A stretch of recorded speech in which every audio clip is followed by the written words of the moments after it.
So hello dear students, good evening to everybody. आज एक class start करते हैं अपने आर्टिकल्स की।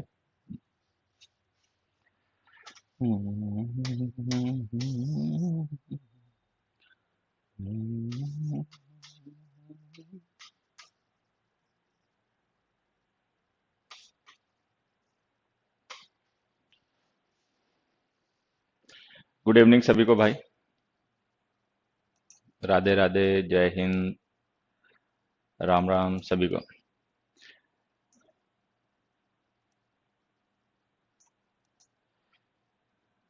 बफरिंग आज नहीं हो रही होगी बेटा। नमस्कार भाई। आज कोई बफरिंग नहीं होगी, क्लास बिल्कुल सही चल रही होगी, कोई बफरिंग नहीं है। ठीक है। ये जो एनकॉम आई बैच आ रहा है, ये एनकॉम एच जैसे ही है बिल्कुल बच्चे। हाँ, ये ऐसी बैच है जैसे जिस बैच में आप लोग पढ़ रहे हो। ठीक है।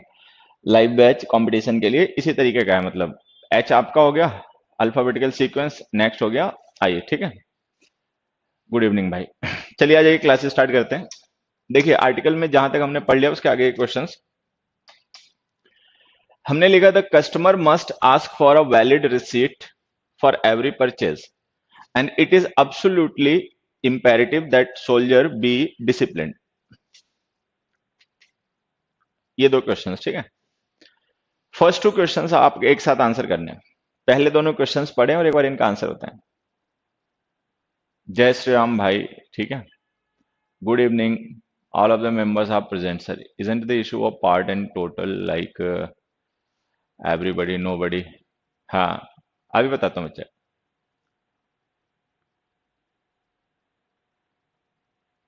हाँ, आंसर बताओगे बेटा?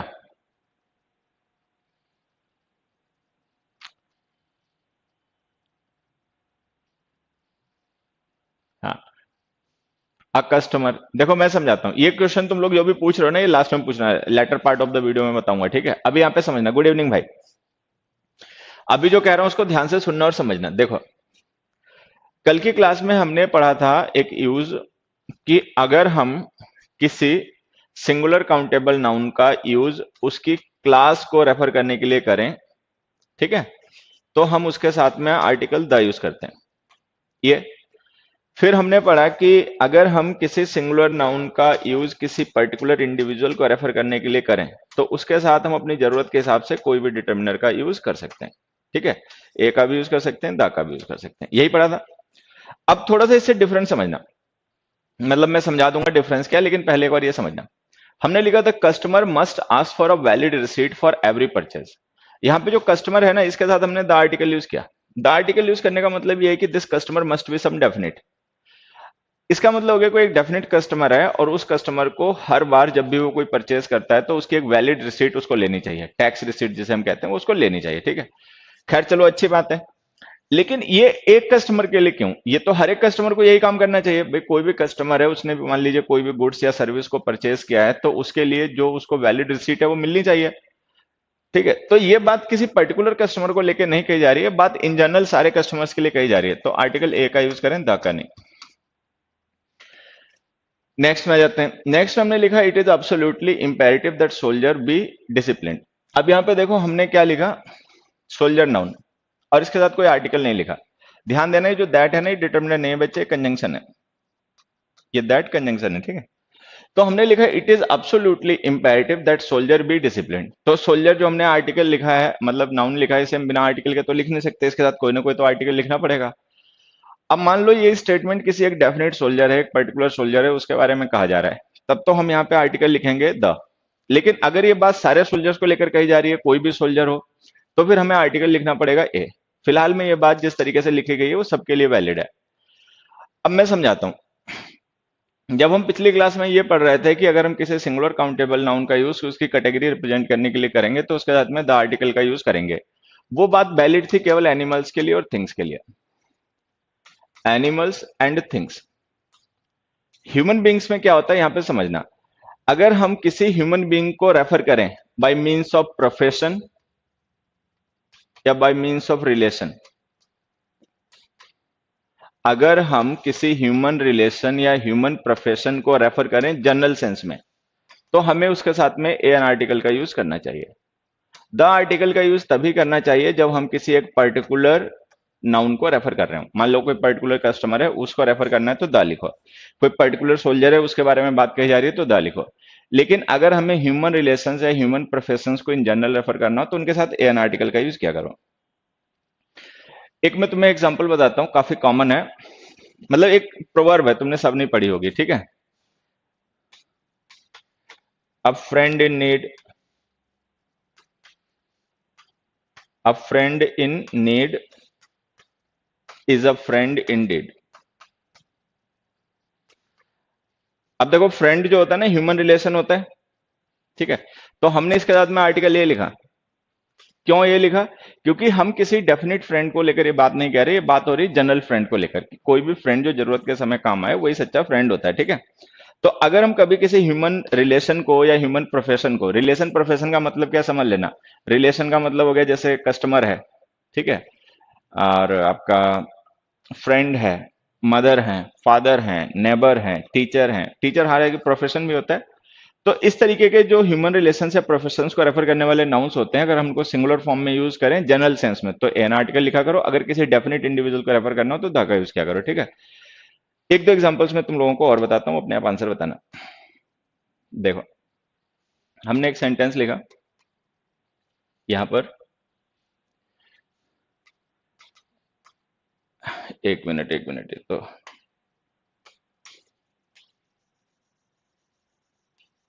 देखो हमने यहां पे लिखा द ऑर्निथोलॉजिस्ट स्टडीज बर्ड्स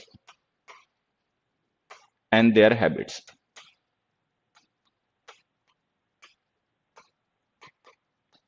जैसे हमने ये लिखा the ornithologist studies birds and their habits, ठीक है। दूसरा देखो, दे विल कॉन्टैक्ट, ठीक है, they will contact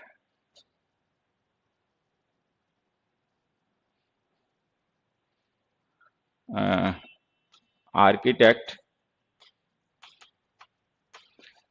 next week. अब ये मैंने दो क्वेश्चंस लिखे हैं ब्लू इंक में, जो लिखे हुए ना ब्लू फॉन्ट में, ये दो क्वेश्चंस हैं। एक बार इन्हें देखो सही लिखे या गलत लिखे।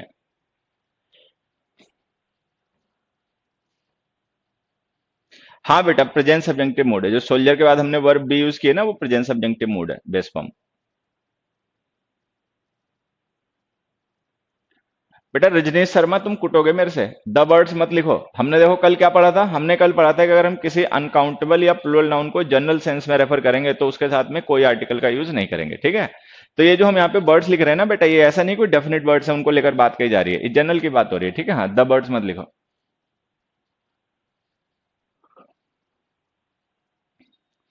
अब देखो, अगर तुम लोग वन वर्ड सब्स्टिट्यूशन वगैरह पढ़ते होगे तो उसमें पढ़ा होगा कि ऑर्निथोलॉजिस्ट एक ऐसा पर्सन होता है जो कि बर्ड्स की स्टडी करता है। जैसे इंडिया के एक बड़े फेमस ऑर्निथोलॉजिस्ट हुए हैं, इंडिया के, वो तो वर्ल्ड में बहुत फेमस रहे हैं, ठीक है, सलीम अली जी। तो इंडिया के एक काफी फेमस ऑर्निथोलॉजिस्ट रहे हैं, वर्ल्ड फेमस भी रहे हैं वो, सलीम अली जी उनका नाम है, सलीम अली, ठीक है। तो वो बर्ड्स की स्टडी करते थे। तो कोई भी ऑर्निथोलॉजिस्ट होता है ना, उसकी जॉब प्रोफाइल ही वही होती हाँ, ऑर्निथोलॉजिस्ट का काम होता है, ठीक है, कि बर्ड्स की स्टडी करना, उनकी हैबिट्स की, उनके बिहेवियर की स्टडी करना, ठीक है। तो ये बात ऐसा नहीं किसी एक डेफिनेट ऑर्निथोलॉजिस्ट को लेकर कही जा रही है, कोई भी ऑर्निथोलॉजिस्ट जो होता है उसका जॉब यही होता है। तो ये बात जनरल हो रही है, डेफिनेट ऑर्निथोलॉजिस्ट को लेकर बात नहीं हो रही, तो एन लिखो। An ornithologist studies birds and their habits, कि कोई भी ऑर्निथोलॉजिस्ट जो होता है, कोई भी का मतलब जनरल, तो उसका काम होता है बर्ड्स के बिहेवियर, उनकी हैबिट्स की स्टडी करना। सेकंड में आ जाते हैं। सेकंड में हमने लिखा they will contact architect next week. अब ये जो हम कह रहे हैं कि दे विल कॉन्टैक्ट आर्किटेक्ट, तो इसका मतलब ये नहीं एनी जनरल, तो ये आर्किटेक्ट को कॉन्टैक्ट करेंगे। तो यहाँ पे आर्किटेक्ट जो वर्ड है ना, अगर मान लो कोई डेफिनेट आर्किटेक्ट है जिसके बारे में हम पहले से बात कर रहे थे, तब तो हमें द लिखना पड़ेगा। या वो किसी भी आर्किटेक्ट को जाके अगर कर सकते हैं कॉन्टेक्ट, तो फिर हम एन लिख देंगे, एन आर्किटेक्ट, ठीक है। तो अगर हम कभी किसी ह्यूमन रिलेशन को जनरल सेंस में रेफर करें तो एन आर्टिकल लिखा करो, द आर्टिकल तब लिखा करो जब वो डेफिनेट हो, ठीक है। तो ये दोनों क्वेश्चन क्लियर हो गए। अब आ जाते हैं नाइन्थ में। नाइन्थ क्वेश्चन का एक बार आंसर बताओगे अपने आप? नाइन्थ क्वेश्चन का एक बार आंसर बताने की कोशिश करो, फिर मैं समझाता हूँ इसमें कॉन्सेप्ट क्या है। नाइन्थ क्वेश्चन है, इसका कॉन्सेप्ट जो है वो मैं आपको समझाता हूं, लेकिन एक बार इसमें देखो अपने आप पढ़ के और आंसर करने की कोशिश करो।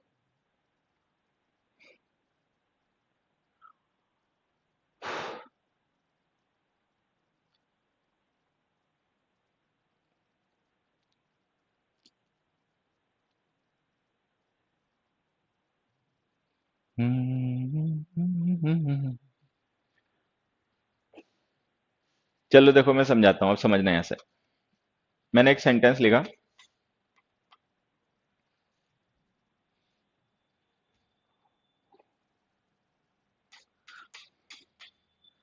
आई thanked the mother for his gift on my birthday.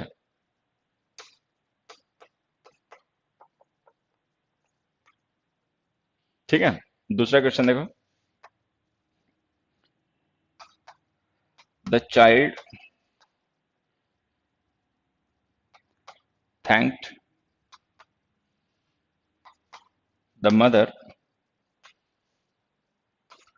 For his, क्या हर लिखना चाहिए था, एक मिनट, ये तो मदर के लिए यूज हो रहा है। ठीक है, हाँ, तो यहां पे हम लिखते हैं her, for her gift on his birthday.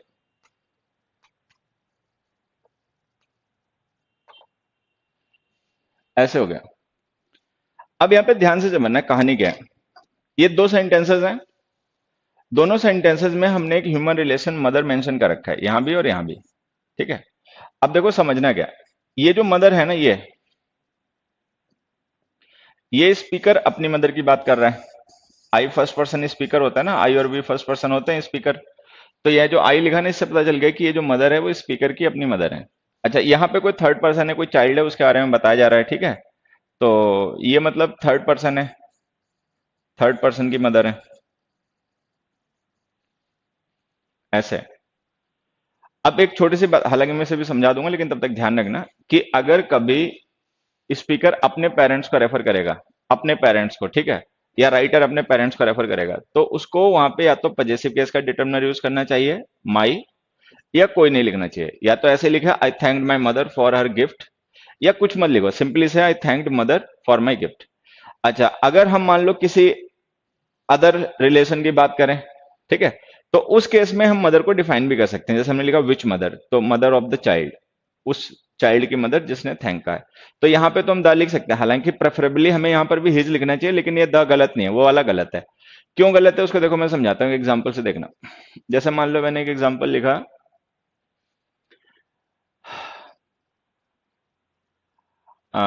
Dash father got मी, एक मिनट,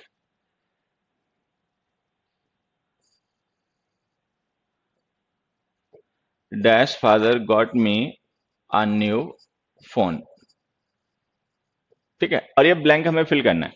सपोज ये स्पीकर है, ठीक है, सपोज स्पीकर है, अपने पिताजी के बारे में बता रहा है कि पिताजी ने इसको एक नया फोन दिलवा दिया। Dash father got me a new phone.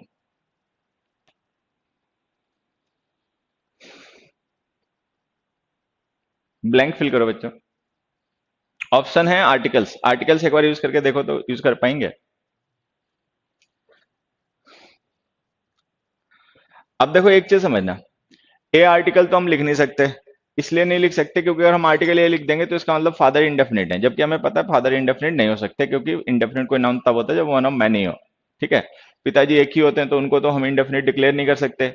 अच्छा, द भी लिख नहीं सकते क्योंकि द लिख देंगे तो इसका मतलब हमने पिताजी को डिफाइन कर दिया, विच फादर। तो कहने का मतलब यहाँ पे आप आर्टिकल मत लिखो, आर्टिकल तो लिख नहीं पाओगे, ना ए लिख पाओगे ना द लिख पाओगे। लिखना है तो पजेसिव केस का डिटर्मिनर माई लिखो, नहीं तो वो भी मत लिखो।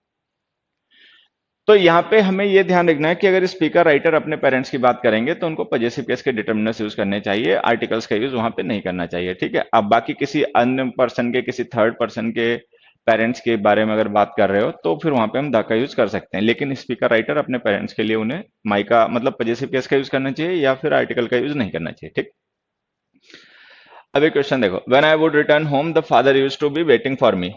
तो ये मी लिखा है, ठीक है, ये आई लिखा है, तो इससे हमें जान गए कि स्पीकर अपने फादर के बारे में ही बता रहा है, किसी और के बारे में नहीं। तो अपने फादर के बारे में बता रहा है तो उसको डिफाइन करने की जरूरत नहीं है, आर्टिकल हटा दो। चाहो तो माई लिख सकते हो, my father used to be waiting for me, और नहीं तो उसको भी मत लिखो, छोड़ो। नेक्स्ट देखो, 10th और 11th क्वेश्चन। 10th और 11th देखें बच्चे एक बार।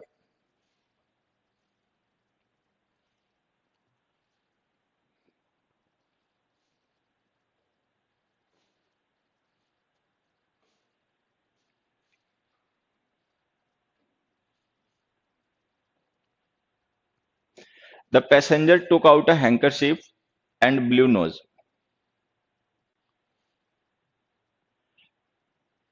चलो एक काम करते हैं, इसको तुम छोड़ो, मैं एक दूसरा क्वेश्चन लिख रहा हूं, उसका आंसर बताना।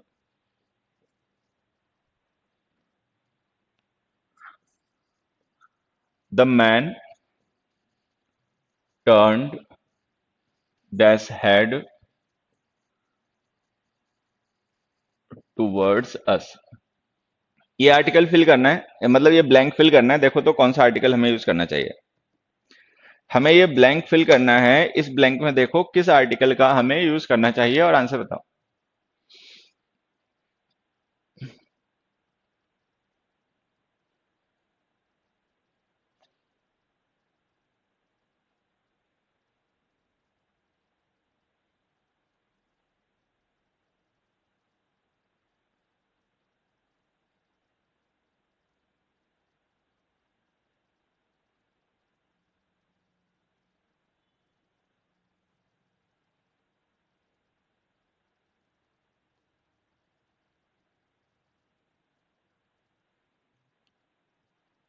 देखो बच्चे इसमें क्या यूज करें, बताओ, आंसर बताओ।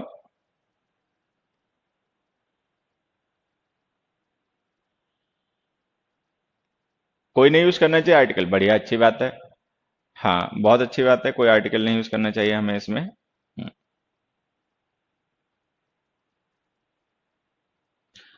अब देखो मैं समझाता हूं इसमें है कहानी क्या। हम द लिख नहीं सकते, ए भी लिख नहीं सकते, क्योंकि अगर हम लिख देंगे अ हेड तो अ का मतलब हो गया हेड, हो गया इंडेफिनिट, कि विच हेड ही टर्न वो हमें नहीं पता, जबकि ऐसा हो नहीं सकता, मैन का एक ही हेड होता है।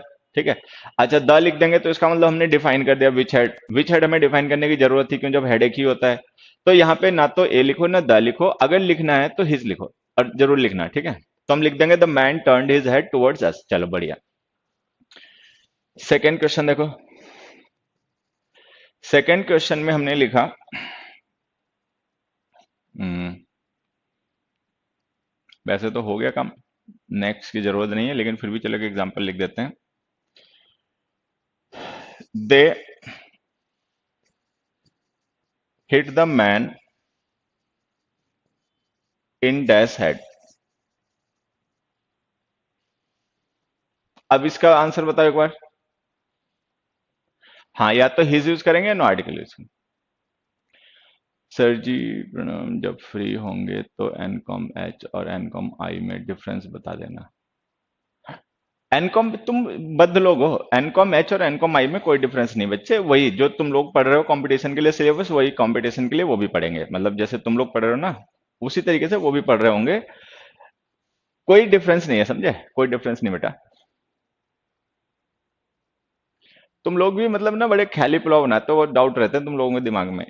देखो देखो, ये हमारा जैसे एनकॉम ए रहा, एनकॉम बी था, एनकॉम सी है, एनकॉम डी है, ई है, एफ है, जी है, एच है, आई है, जे के एल एम एन जो आएंगे, मतलब जिनके साथ एनकॉम लिखा होगा ना उनका सिलेबस कंपटीशन का ही होगा सबका, ठीक है, उसकी वरी मत करो।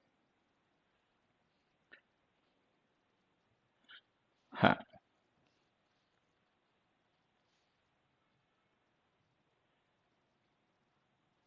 अब देखो यहाँ पे समझना, जैसे हमने लिखा they hit the man in dash head. अब चाहे तो हम यहाँ पे भी हिज लिख सकते हैं कि उस आदमी को उन्होंने हिट किया उसके हेड में, मतलब आदमी को हिट किया लेकिन कौन से बॉडी पार्ट में, तो हमने हिज लिख दिया। लेकिन अगर हम यहाँ पे द मैन लिख रहे हैं, ठीक है, तो ये ऑब्वियस सी बात है, डेफिनेट है कि वो जो हेड है जिसमें हिट किया गया वो इसी मैन का होगा, तो अब हम यहाँ पे द भी लिख सकते हैं। अब तुम इसको ऐसे समझना, अगर हम यहाँ पे लिखते the man turned a head towards अस, कि उस मैन ने हेड हमारी तरफ घुमाया। अब किसका हेड घुमाया किसका नहीं घुमाया, ये बड़ा कंफ्यूजिंग सिचुएशन हो जाती है और बड़ा ऑकवर्ड सिचुएशन हो जाती है, ठीक है। तो हमने हिज लिख दिया, हिज लिख देने से क्लियर हो गया कि उस मैन का अपना हेड, ठीक है। अगर हम ए लिख देते या द लिख देते तो वो कंफ्यूजिंग सिचुएशन बन जाती है और ये क्लियर नहीं हो पाता कि वो हेड किससे बिलोंग करता था, किसका बॉडी पार्ट था वो हेड, ठीक है। लेकिन यहाँ पे जब हमने ये पता चल गया कि भाई इस मैन को हिट किया गया तो ऑब्वियस सी बात है वो हेड भी इसी पर्सन का होगा, तो यहाँ पे हम द लिख देंगे। अब मैं इसको तुम्हें दूसरे तरीके से बताता हूँ जो याद रखने के लिए आसान तरीका होगा। समझना तो यही चाहिए जो मैंने समझाया है, लेकिन फिर भी देखो, अगर हम कभी किसी पार्ट ऑफ बॉडी को वर्ब का ऑब्जेक्ट या सब्जेक्ट बनाकर यूज करें, जैसे ये हेड जो है ना, ये इस वर्ब का ऑब्जेक्ट है, तो उसके साथ में पजेसिव केस के डिटर्मिनर्स का यूज किया करो, पजेसिव केस के डिटर्मिनर्स, ठीक है। लेकिन अगर हम किसी पार्ट ऑफ बॉडी को प्रीपोजिशन का ऑब्जेक्ट बनाकर यूज करें, ठीक है, जैसे ये हेड जो है ना ये प्रीपोजिशन का ऑब्जेक्ट है, वर्ब का नहीं है, तो उस कंडीशन में जनरली क्या होता है कि वो बॉडी पार्ट जिससे बिलोंग करता है उस नाउन को पहले मेंशन कर रखा गया होता है, जनरली हमेशा ही मेंशन कर रखा होता है। जैसे यहाँ पे हमने मैन को मेंशन कर रखा है, तो उस कंडीशन में हम दा लिख सकते हैं, मतलब उस कंडीशन में दा का यूज करना। तो पार्ट्स ऑफ बॉडी के साथ में, ठीक है, हाँ, पार्ट्स ऑफ बॉडी के साथ में हिज का मतलब है पजेसिव केस, पजेसिव केस के डिटर्मिनर्स का यूज किया करो, ठीक है। लेकिन अगर जिसका वो पार्ट ऑफ बॉडी है वो पहले से मेंशन हो और पार्ट ऑफ बॉडी किसी प्रिपरेशन का ऑब्जेक्ट हो तो द का यूज करना, ठीक है। हाँ, क्या कह रहे हो बेटा? सर वर्किंग लोग भी असक पर्पज से जुड़ सकते हैं, कोई भी जुड़ सकता है भैया, उससे कोई भी जुड़ सकता है, ठीक है। एज अ वॉलंटियर कुछ लोग जुड़ सकते हैं कि भाई चलो हम आपके मतलब पर्पस को सपोर्ट करते हैं, या हम हमें अच्छा लगा कि मतलब हम भी कंट्रीब्यूट करना चाहते हैं इसमें, ठीक है। या कुछ लोग ऐसे हैं जिन्हें लगता है कि नहीं वो कंटेंट तैयार करने में मेरी मदद कर सकते हैं, या इंग्लिश के किसी सिलेबस को किसी पार्ट को वो पढ़ा सकते हैं अच्छे से, ठीक है, उसमें मेरी मदद कर सकते हैं डिलीवर करने में लेक्चर्स को, तो जरूरत पड़ेगी उन सारे लोगों की। तो अच्छा, कोई लोग हैं ऐसा कि भाई नहीं हम अपना ऑलरेडी जॉब कर रहे हैं, हम वेल सेटल्ड हैं, ठीक है, लेकिन बस एक अच्छा इनिशिएटिव है तो हम थोड़ा सा कंट्रीब्यूशन अपना भी करना चाहते हैं अच्छे काम में, तो वो भी आ सकते हैं, जुड़ सकते हैं, ठीक है। नहीं बच्चा, हिज लिख दोगे कोई गलत नहीं होगा, तब भी सही होगा, ठीक है। जब ये बातें तुम्हें समझ में आ गई हो, अब देखो इस क्वेश्चन पे आना। हमने लिखा the passenger took out a hangership and blue nose. अब अगर हम यहाँ पे नोज लिख रहे हैं, ठीक है, तो हमें डिटर्मिनर तो लिखना पड़ेगा क्योंकि सिंगुलर काउंटेबल नाउन है, बिना डिटर्मिनर के हम लिख नहीं पाएंगे। लेकिन अगर मान लो हम ए लिख दें या दा लिख दें तो ये बड़ा बेतुका मीनिंग हो जाएगा, ये बताना मुश्किल हो जाएगा कि वो नोज इस पर्सन की अपनी है या किसी दूसरे की, ना किसने पूछ दी, ठीक है। तो इस कंडीशन में उस कंफ्यूजन को खत्म करने के लिए इस पैसेंजर के अकॉर्डिंग एक पजेसिव केस हिज लिख दो, हिज नोज। डन, ये हो गया आंसर। नेक्स्ट क्वेश्चन देखो, the angry customer grabbed the shopkeeper by a throat. अब ये जो थ्रॉट है ना नाउन, ये थ्रॉट इस शॉपकीपर का होगा क्योंकि एंग्री कस्टमर ने शॉपकीपर को ही पकड़ा है, तो ऑब्वियस बात है अगर इसको पकड़ा है तो कौन से बॉडी पार्ट से पकड़ा, तो वो बॉडी पार्ट हो गया थ्रोट। तो यहाँ पे थ्रोट जो है ना वो डेफिनेट हो गया कि शॉपकीपर का, कॉन्टेक्ट से हमने पढ़ा था ना कि नाउन्स के बार कॉन्टेक्ट से भी क्लियर हो जाते हैं। तो अब लिख दो द। और वैसे भी देखो ये जो थ्रॉट है ना ये इस प्रिपरेशन का ऑब्जेक्ट है, और ये जो नोज था वो वर्ब का ऑब्जेक्ट था। तो पार्ट ऑफ बॉडी जब वर्ब के सब्जेक्ट ऑब्जेक्ट होते हैं तो उनके साथ में पजेसिव केस के डिटर्मिनर्स का यूज क्या करो। लेकिन अगर पार्ट्स ऑफ बॉडी प्रिपरेशन के ऑब्जेक्ट हो और वो किसका पार्ट ऑफ बॉडी है वो नाउन पहले से मेंशन हो तो द का यूज क्या करो।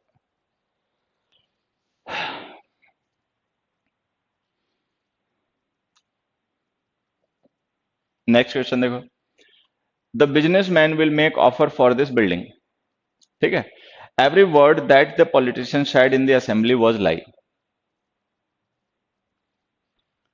ये दोनों क्वेश्चन है ना बच्चे जो पहले दिख रहे हैं आप लोगों को, 1 और 2, ये दोनों का आंसर एक साथ ही बताना, कॉमन कॉन्टेक्स्ट है इनका, दोनों का आंसर एक साथ ही बताना है, इनका कॉन्टेक्स्ट जो है बच्चे वो कॉमन है।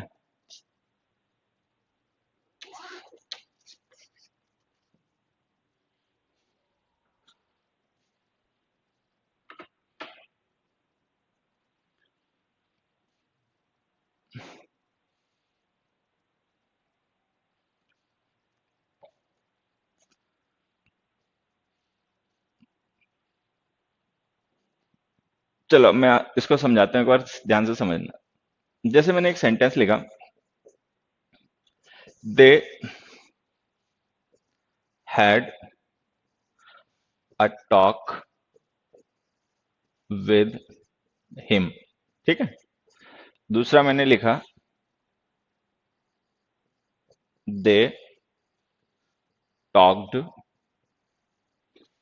With him.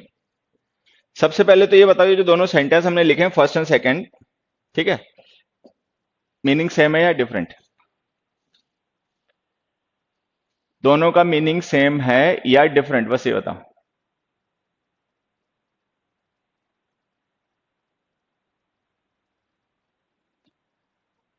अच्छा, you have contributed but you forget to mention your number, Abhishek Kumar.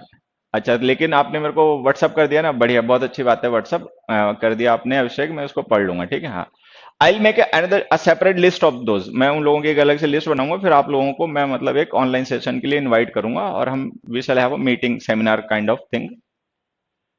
लेकिन अब उसकी बातें मत करो, आर्टिकल पे फोकस करो, ठीक है। अब यहाँ पे देखो, समझना, मैं एक चीज बताता हूँ, क्या बता रहे हो तुम लोग, डिफरेंट, सेम, डिफरेंट। कुछ लोग बता रहे हैं डिफरेंट है, कुछ बता रहे हैं सेम। अब देखो यहाँ पे समझना, इस सेंटेंस में वर्ब है हैड, इस सेंटेंस में वर्ब है टॉक्ड, ठीक है। अच्छा, इस सेंटेंस में जब हमने टॉक लिखा ना, ध्यान से देखना, ये हेड वर्ब का ऑब्जेक्ट है और ये एक नाउन है, ठीक है।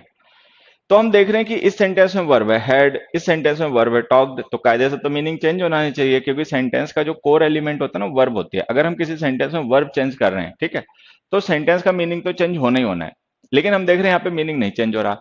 मीनिंग नहीं चेंज होने की मैं तुम्हें वजह बताता हूँ। देखो, इसकी वजह क्या है, इसकी वजह ये कि जो हमने वर्ब हैड यूज कर रखी है ना, ये एक डिलेक्सिकल वर्ब है। अगर तुम लोगों ने पहले ही वर्ड सुना हो तो ठीक है, नहीं सुना तो मैं बता देता हूँ। डिलेक्सिकल का मतलब ऐसा होता है, डिलेक्सिकल का मतलब होता है कि जैसे कोई वर्ड होता है ना, उसके बाद जो डिक्शनरी में दिया गया मीनिंग होता है, जैसे हर एक वर्ड होता है उसका एक्सप्लेनेशन डिक्शनरी में होता है, तो डिक्शनरी में जो वर्ड्स के मीनिंग दिए गए होते हैं उन्हें हम कहते हैं लेक्सिकल यूजेस।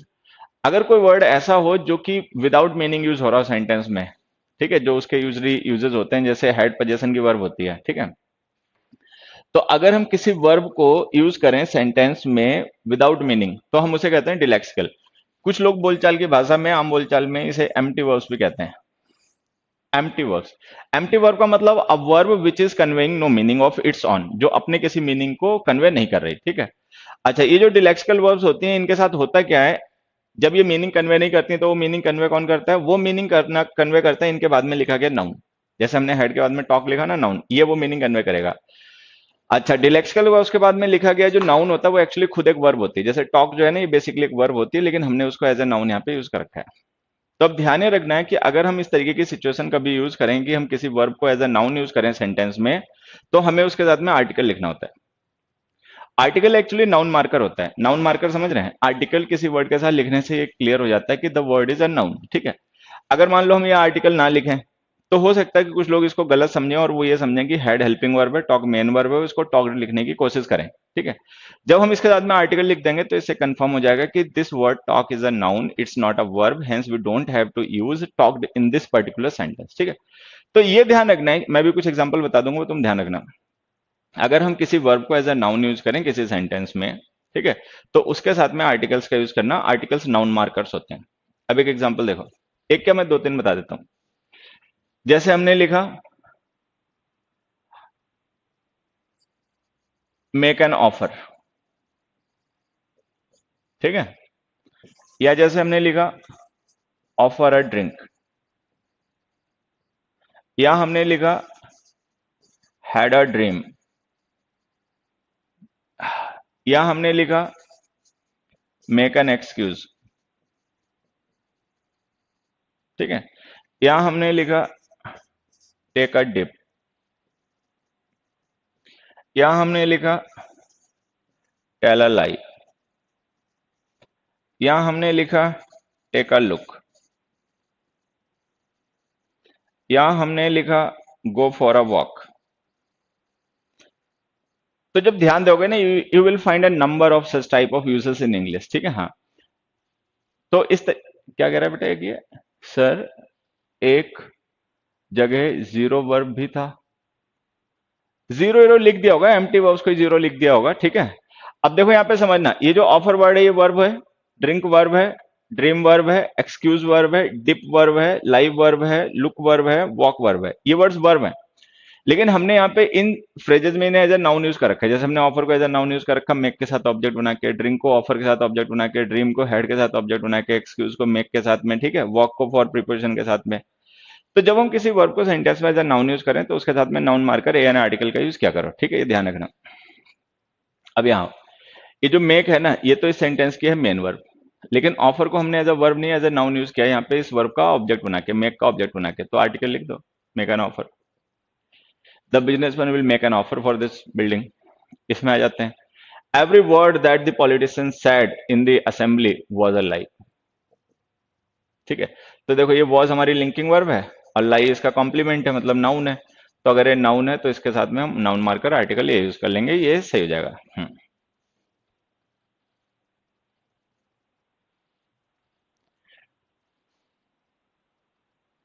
नेक्स्ट सेंटेंस देखो, he has served in posts in both TCS and Infosys administrations. He had he has served in posts in both TCS and Infosys administration. ये थोड़ा सा आसान क्वेश्चन, एक बार आंसर बताने की कोशिश करना।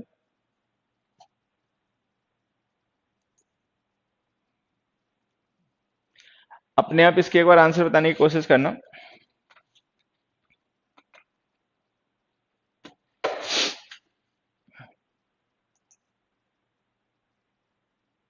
I think it is correct.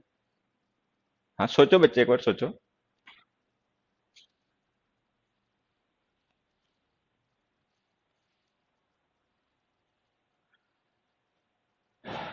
अब चलो मैं समझाता हूँ, देखो यहाँ पे समझना, अब जो मैं बताऊंगा ना उसको ध्यान से समझना।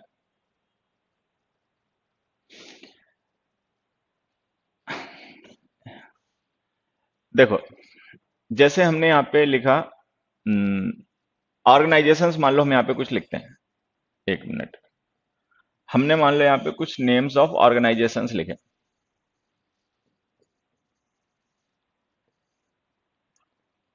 ठीक है, जैसे हमने लिखा WTO, या हमने लिखा यूनाइटेड नेशंस, या हमने लिखा रेड क्रॉस। ठीक है, या हमने WHO लिख दिया मान लो। ठीक है, एटसेट्रा, इस तरीके से कुछ भी लिख दिया। फिर हमने यहाँ पे लिखा TCS, इन्फोसिस।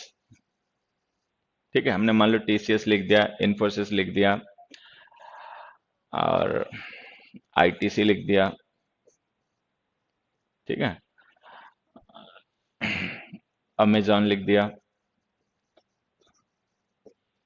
ऑरेकल लिख दिया, etcetera. These are the names of organisations. ठीक है, ये नेम्स ऑफ ऑर्गेनाइजेशंस हैं। अब यहाँ पे समझना, ये जो ऑर्गेनाइजेशंस है ना, ये है NGO like, non commercial organisations, non commercial organisations. ठीक है, अच्छा ये जो हमने लिखे हैं ये नॉन कमर्शियल ऑर्गेनाइजेशंस नहीं है, ये है कमर्शियल ऑर्गेनाइजेशंस, एंटरप्राइजेस, कंपनीज।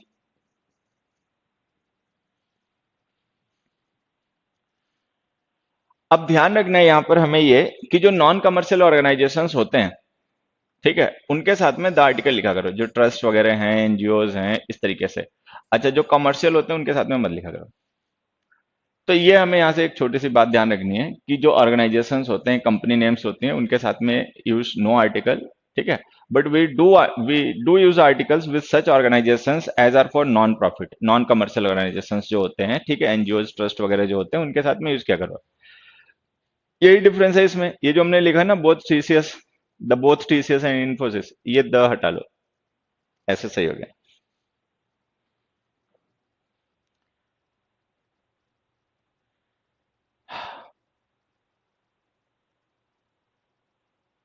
चलो नेक्स्ट देखो, it is a punishable offence to drive and talk at same time, at same the time. इसका तो मुझे लगता है आंसर तुम शायद बता पाओगे।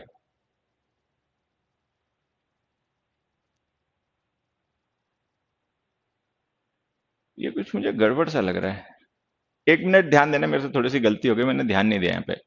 ये जो हम द यूज कर रहे हैं ना बच्चे, ये TCS और इन्फोसिस के लिए नहीं यूज हो रहा है। ठीक है, मैंने पूरा सेंटेंस आगे तक ध्यान नहीं दिया। ये एक्चुअल में यूज हो रहा है एडमिनिस्ट्रेशंस के लिए, ये तो नाउन है। ठीक है, और ये मॉडिफायर है, ये दोनों नाउन उसके मॉडिफायर। एक मिनट एक मिनट एक मिनट एक मिनट, हालांकि द हटा देते अगर ये इतना होता, लेकिन एक काम करना, इसको मत हटाना। देखो मैं बताता हूं यहाँ पे हुआ क्या मेरे से। एक मिनट। हमने यहाँ पे ये मान लिया कि जो टीसीएस इन्फोसिस था उसके लिए डिटर्मिनर लिखा था, लेकिन एक्चुअली ऐसा नहीं है। टीसीएस और इन्फोसिस जो है ना, ये मेन नाउन नहीं है, ये कंपाउंड नाउन के मॉडिफायर हैं। मेन नाउन है एडमिनिस्ट्रेशन। तो ये जो हम द लिख रहे हैं ना, वो एडमिनिस्ट्रेशन के लिए हो जा रहा है, वो ध्यान नहीं दिया, मेरे दिमाग में नहीं आया। एक्चुअली अगर हम एडमिनिस्ट्रेशन के लिए यूज करेंगे ना तो ये ठीक है, अगर हम टीसीएस इन्फोसिस के लिए यूज करते हैं तो ये गलत हो जाता है, लेकिन वो टीसीएस इन्फोसिस के लिए नहीं यूज हो रहा है। जैसे हमने आर्टिकल में भी पढ़ा होगा कि जब हम ये लिखते हैं द कार ड्राइवर, ठीक है, जब हम कंपाउंड नाउन्स लिखते हैं तो वहां पे एक नाउन तो होता है मेन, जिसको हम सेंटेंस में as a subject object use कर रहे होते हैं। एक हो जाता है उसका मॉडिफायर। तो जो हम डिटर्मिनर लिखते हैं वो मेन नाउन क्या होता है, जैसे ये द हम जो लिख रहे हैं ना, ये ड्राइवर का है, ये कार का नहीं है। उसी तरीके से जो हम द लिख रहे हैं वो इन एडमिनिस्ट्रेशन के लिए हो रहा है, टीसीएस और इन्फोसिस के लिए नहीं।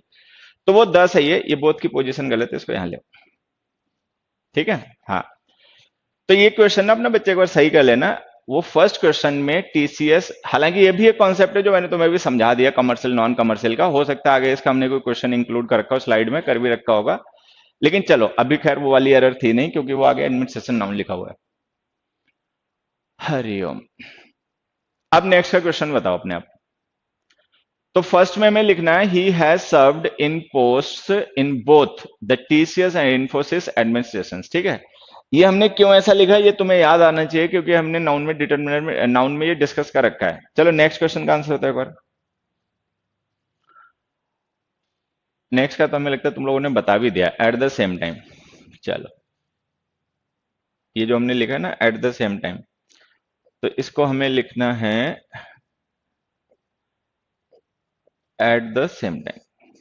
देखो मैं बताता हूं यहाँ पे क्या हो रहा है। ये हमने नाउन में पढ़ा था कि अगर हम बोथ, ऑल और हाफ, इन डिटर्मिनर्स का यूज किसी नाउन फ्रेज में करेंगे तो ये उस नाउन फ्रेज में सबसे पहले लिखे जाएंगे।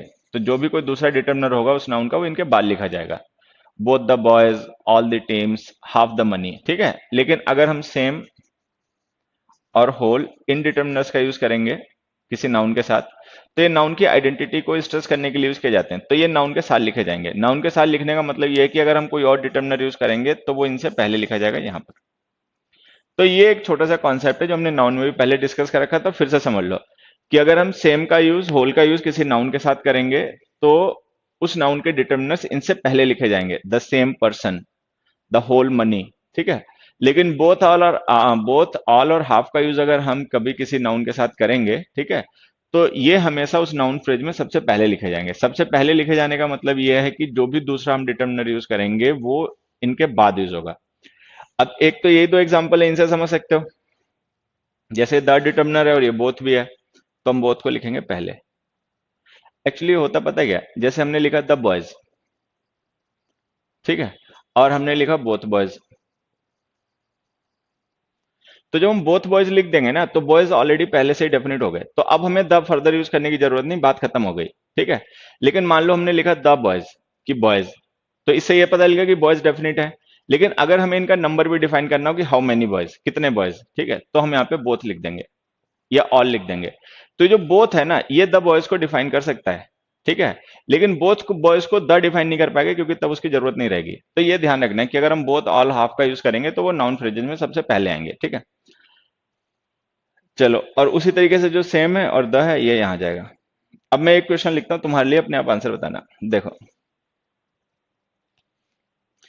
हमने लिखा है एक क्वेश्चन, ये मिटा देता हूं, यहां लिखता हूं। We have revised whole the syllabus twice. ठीक है। एक तो ये हो गया we have revised whole the syllabus twice. दूसरा देखो क्या हो गया, we have revised the all chapters twice. चलो इनके आंसर बताओ, इनके आंसर बताओ। We have revised the all chapters twice.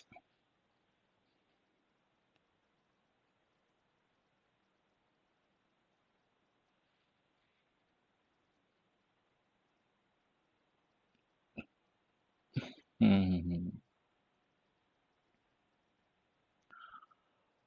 Hariom प्रभु दीनदयाल।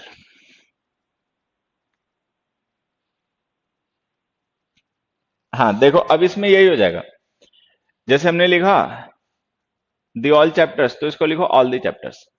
तो मान लो द चैप्टर्स का मतलब कोई डेफिनेट चैप्टर्स हो गए, तो आइडेंटिटी तो डेफिनेट हो गई कि चैप्टर्स डेफिनेट है। अब वो जो डेफिनेट चैप्टर्स हैं उनके हम टोटल को रेफर कर रहे हैं या हाफ को रेफर कर रहे हैं, ये बताने के लिए हम बाद में लिख देंगे ऑल, तो ऑल द चैप्टर्स, और यहाँ पे लिख देंगे द होल सिलेबस। चलो, इसी तरीके से ये वाला हो जाएगा, the decision will have an adverse effect on over the half population, तो इसको लिखना पड़ेगा हाफ द पॉपुलेशन। फिर हमने लिखा she spend most of time looking out of the window and dreaming. चलो, इस क्वेश्चन का आंसर अपने आप बताओ, फोर्थ का, ये जो फोर्थ क्वेश्चन है इसका आंसर अपने आप बताओ। She spent most of the time, चलो, she spent most of time looking out of the window and dreaming.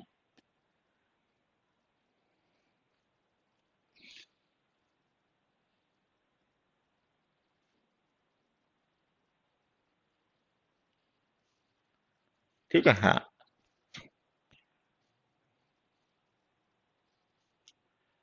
देखो, ये हमने हालांकि पहले भी डिस्कस कर रखा है एडजेक्टिव वगैरह में काफी डिटेल में, फिर से एक बार मैं बता देता हूँ, देखो समझना। जब हम हाफ ऑफ लिखते हैं, मोस्ट ऑफ लिखते हैं, सम ऑफ लिखते हैं, नन ऑफ लिखते हैं, ठीक है, वन थर्ड ऑफ लिखते हैं, थ्री फिफ्थ ऑफ लिखते हैं, ठीक है, ऐसे लिखते हैं। मान लो हाफ ऑफ लिख दिया, मोस्ट ऑफ लिख दिया, सम ऑफ लिख दिया, नन ऑफ लिख दिया, वन थर्ड ऑफ लिख दिया, 3% ऑफ लिख दिया, थ्री फिफ्थ ऑफ लिख दिया, 10% ऑफ लिख दिया। तो ये सब फ्रैक्शंस हैं। ये जो हमने वर्ड्स यहाँ पे लिखे ना, all these are the reference to fraction, ये सब फ्रैक्शंस हैं। अगर हम कभी किसी फ्रैक्शन को सब्जेक्ट या ऑब्जेक्ट बना के सेंटेंस में यूज करें, ठीक है, हाँ, कभी भी यूज करें, तो वो जिस टोटल का फ्रैक्शन है वो टोटल हमें पहले से ही हमेशा डेफिनेट होता है। तो चूंकि वो हमेशा पहले से डेफिनेट होता है तो हम उसको द आर्टिकल के साथ लिखते हैं। देखो, बड़ी कॉमन सेंस की बात होती है। आंसर वो असल में कभी खो जाओ ना पढ़ाते पढ़ाते और ध्यान ना दो तो अपने को रोक नहीं पाओ, पता चला आंसर ही मुंह से निकल गया तब तक। लेकिन चल, तो अगर हमने हाफ ऑफ लिख रखा है तो इसका मतलब ये है कि जिस सेंटेंस में हम इस फ्रेज का यूज करेंगे, ये जो हाफ है ना, या तो ये सब्जेक्ट का काम करेगा या ऑब्जेक्ट का काम करेगा, ठीक है। तो अगर हाफ जो एक फ्रैक्शन है, हम किसी सेंटेंस में जब सब्जेक्ट या ऑब्जेक्ट यूज कर रहे हैं, तो इसका मतलब वो हाफ किस अमाउंट का है वो हमें पहले से डेफिनेट होगा, तभी हम उसके हाफ को, जो कि उसका पार्ट है, एज ए सब्जेक्ट है, एज एन ऑब्जेक्ट यूज कर पाएंगे। तो इसका मतलब ये हो गया कि हाफ ऑफ है, मोस्ट ऑफ है, नन ऑफ है, ठीक है, वन ऑफ है। कई वर्ड्स हैं वो मैंने नाउन में पहले भी डिस्कस कर रखे होंगे, अपना ध्यान रखना। वन ऑफ है, इधर ऑफ है, नीदर ऑफ है, ठीक है, एनी ऑफ है। अगर हम इनका यूज करें तो इनके बाद में जो नाउन लिखा होगा उसको द आर्टिकल के साथ में लिखना है, ये ध्यान रखना है, ठीक है। तो यही क्वेश्चन है हमारा, she spent most of the time, she spent most of the time, ठीक है, looking out of the window and dreaming, कि मतलब वो ज्यादातर अपना समय जो थी वो बाहर, विंडो के बाहर देखती रहती थी और सपने में खोई रहती थी। इस तरीके से अपना टाइम काटती है, ठीक है। ये तो हो गई एक बात, लेकिन अब चलो एक क्वेश्चन में अपनी तरफ से और लिखता हूं, इसका भी आंसर बताना। They have solve the most questions,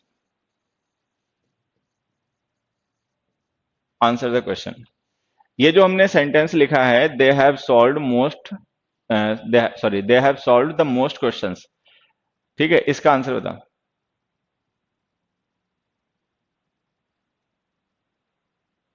third का आंसर बेटा हो जाएगा हाफ द पॉपुलेशन, ठीक है। अगर हम हाफ, बोथ, ऑल का यूज किसी नाउन फ्रेज में करें तो उनको सबसे पहले लिखा करो।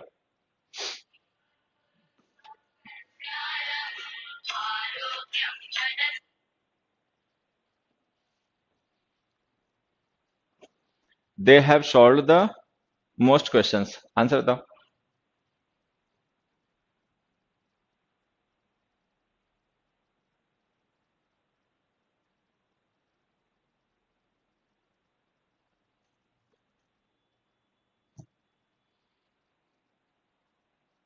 हाँ, अब देखो ये हमने एडजेक्टिव में पढ़ा होगा, मैं फिर से एक बार समझा देता हूं, यहां से समझना।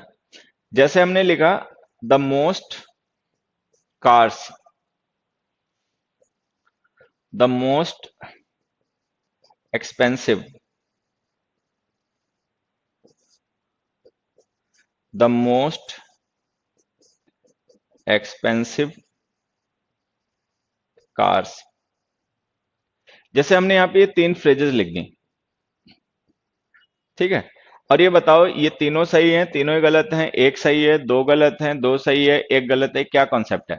The most cars, the most expensive, the most expensive cars. तो ये जो लिखी गई तीन फ्रेजेस हैं, इनमें से कौन कौन सी फ्रेजेस सही हैं? सारी सही हैं, सारी गलत हैं?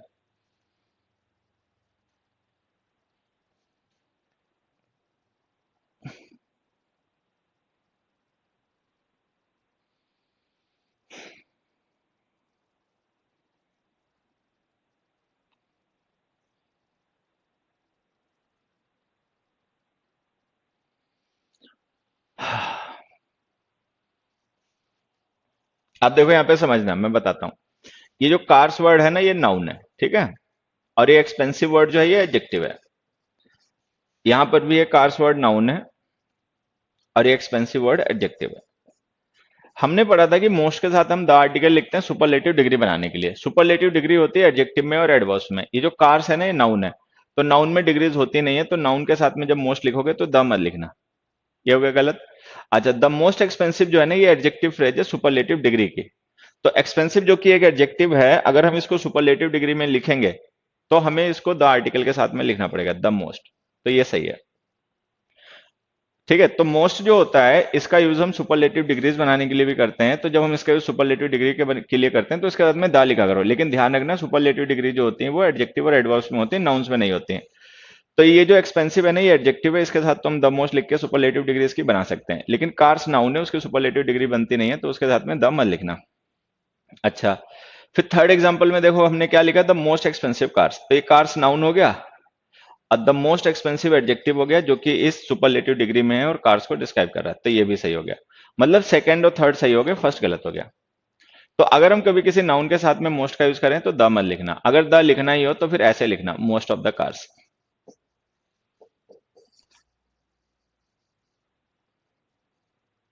ठीक है, मतलब हम कार्स को डिफाइन कर सकते हैं, मोस्ट को डिफाइन नहीं कर सकते। तो एक चीज यहां पे हमेशा ध्यान रखना कि अगर हम मोस्ट का यूज किसी नाउन के साथ कर रहे हैं, ठीक है, हाँ, अगर हम मोस्ट का यूज किसी नाउन के साथ कर रहे हैं तो फिर इसके साथ में द का यूज मत करना, मोस्ट के साथ द का यूज मत करना, ठीक है।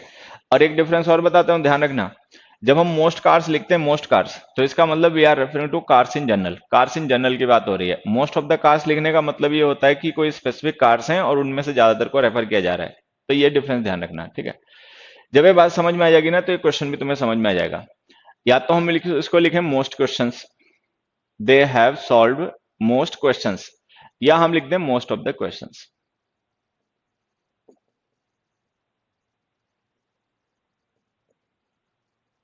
चलो, ये आंसर हो गया, ठीक है। तो ये मोस्ट का ये वाला यूज भी ध्यान रखना। हालांकि आर्टिकल में हमने पहले डिस्कस कर रखा है, लेकिन फिर भी ध्यान रखना। हरिओम। चलो नेक्स्ट क्वेश्चन देखो। नेक्स्ट क्वेश्चन आ गया हमारा, an officer in him prevailed upon friend and Jimmy got Bob arrested. ये सेंटेंस पढ़ के क्या तुम्हें कोई चैप्टर या कोई स्टोरी याद आई है? कभी तुमने स्कूल कॉलेज में पढ़ी हो कोई ऐसी स्टोरी, कोई ऐसा चैप्टर जिसको मतलब तुम्हें याद आ गया हो इस सेंटेंस को पढ़ने से? बताना एक बार।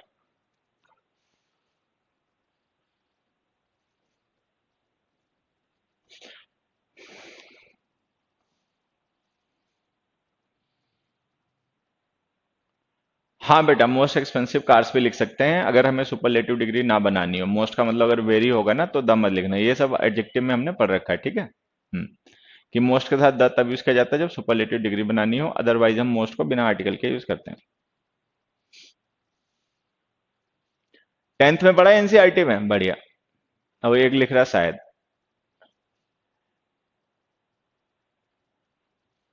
बेटा मैंने आंसर नहीं पूछा, मैंने कुछ बच्चे ऐसे होते हैं एकदम से भरे बैठे होते हैं, ठीक है। मैंने कुछ और पूछा, मैंने ये पूछा कि ये जो फर्स्ट सेंटेंस है इसको पढ़ने के बाद तुम्हें कोई कहानी, कोई मतलब चैप्टर अपना याद आया जो स्कूल कॉलेज में कभी पढ़ा हो?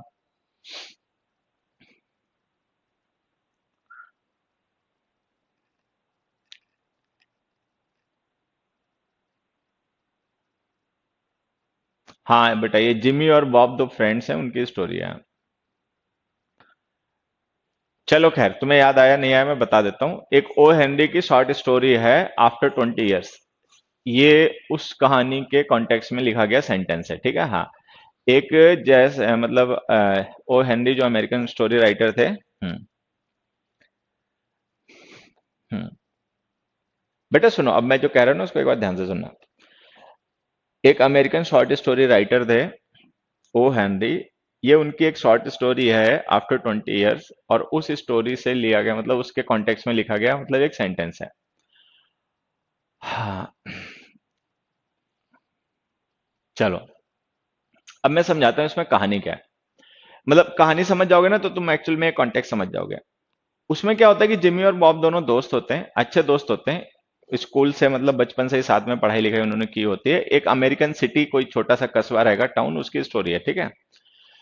तो जब इनका ग्रेजुएशन वगैरह हो जाता है तो क्या होता है, बॉब जो होता है ना, एम्बिशियस होता है, पैसा कमाना चाहता है, जिंदगी में बहुत ज्यादा सफलता चाहता है, ठीक है। तो ये शिकागो शहर जा रहा होता है। शिकागो आप समझ लो अमेरिका के जैसे बहुत एडवांस शहर है, ठीक है, रोजगार की तलाश में। अच्छा, जिमी अपना इतना ज्यादा एम्बिशियस होता नहीं है, तो वो अपना वहां जहाँ का टाउन होता है वहीं पे अपना रहना पसंद करता है, वो बाहर जाना पसंद नहीं करता।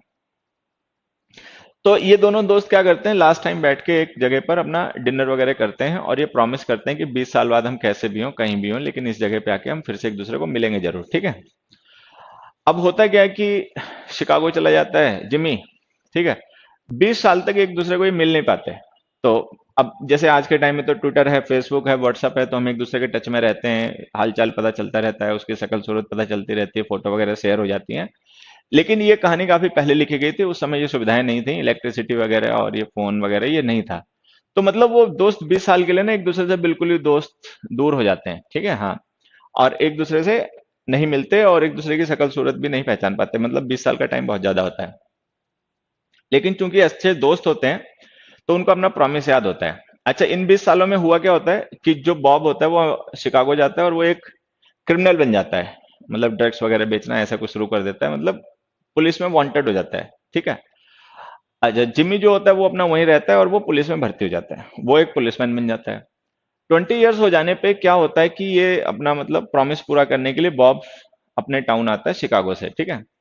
और उसी जगह पर ये इंतजार करता है जिमी का, जहां पर इन्होंने लास्ट टाइम डिनर किया होता है, और शाम का टाइम होता है, लाइट वगैरह होते नहीं, अंधेरा होता है, ठीक है। अच्छा, जिमी पुलिसमैन होता है, वो उसी एरिया में पेट्रोलिंग कर रहा होता है, ठीक है। वो भी अपने दोस्त का इंतजार कर रहा है, ड्यूटी भी कर रहा है, अपने दोस्त का इंतजार भी कर रहा है। अच्छा, बॉब जो है वो भी अपने फ्रेंड का इंतजार कर रहा है, लेकिन एक दूसरे को ये दोनों पहचान नहीं पा रहे हैं, ठीक है। बॉब ये नहीं पहचान पा रहा है कि ये पुलिसमैन जो है वो जिमी है, और जिमी ये नहीं पहचान पा रहा है कि वो जो पर्सन है वो बॉब है। खैर, किसी बहाने से बॉब जो होता है, बड़े महंगे महंगे कपड़े उसने पहन रखे होते हैं, ठीक है, क्योंकि खूब पैसा कमाया होता है नंबर 2 का। तो वो जिम्मी से बात करने के लिए जाता है उससे, और उसको बताता है कि पुलिसमैन आप पेट्रोलिंग कर रहे हो ऑफिसर, अच्छी बात है, ये वो सारी दुनिया भर की।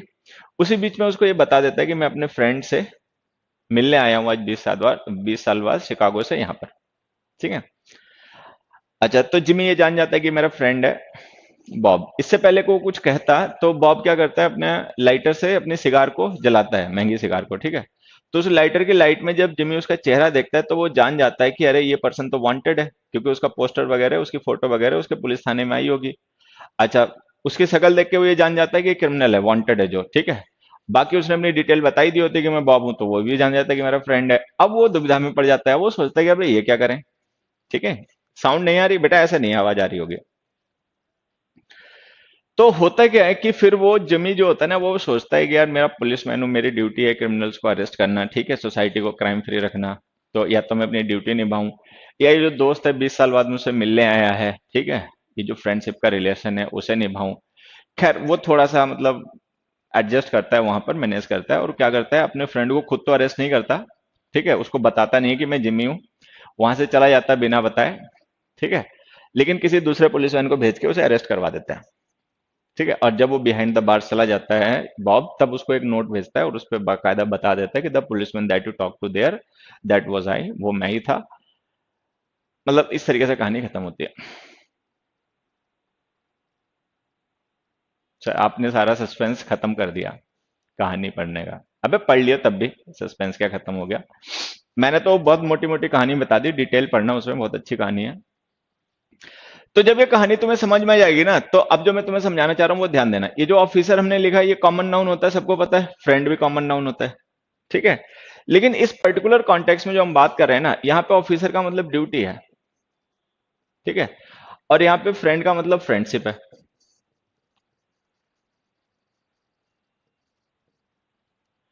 अब ध्यान देना, फ्रेंड कॉमन नाउन है, ऑफिसर कॉमन नाउन है, लेकिन एक्चुअली हम किसी ऑफिसर और किसी फ्रेंड की बात नहीं कर रहे हैं। यहाँ पे ऑफिसर का मतलब है ड्यूटी ऑफ द ऑफिसर, और फ्रेंड का मतलब है relation of the friends, friendship. अभी जो फ्रेंडशिप है ये एब्स्ट्रैक्ट नाउन है।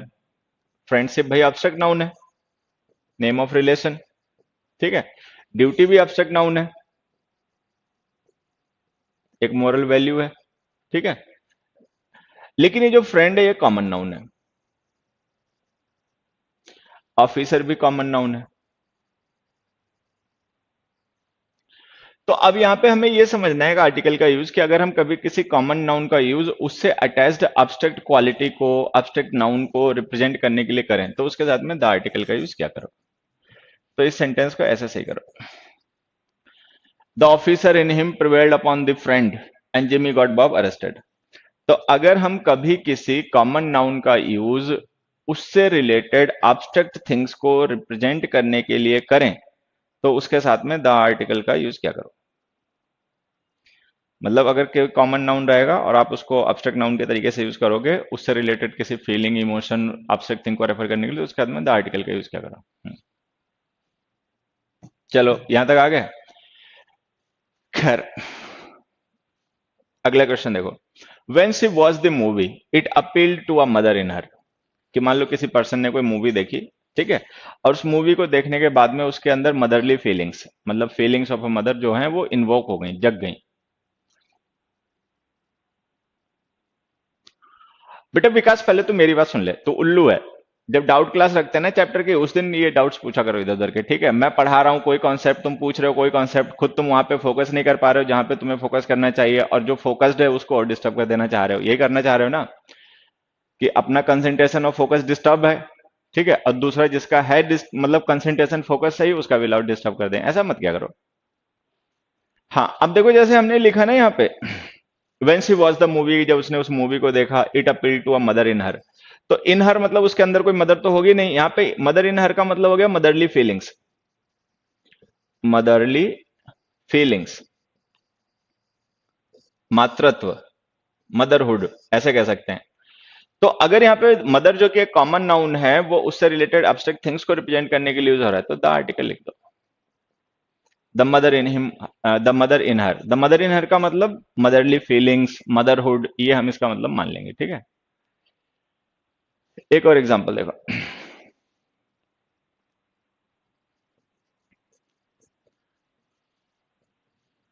a devil in him awoke.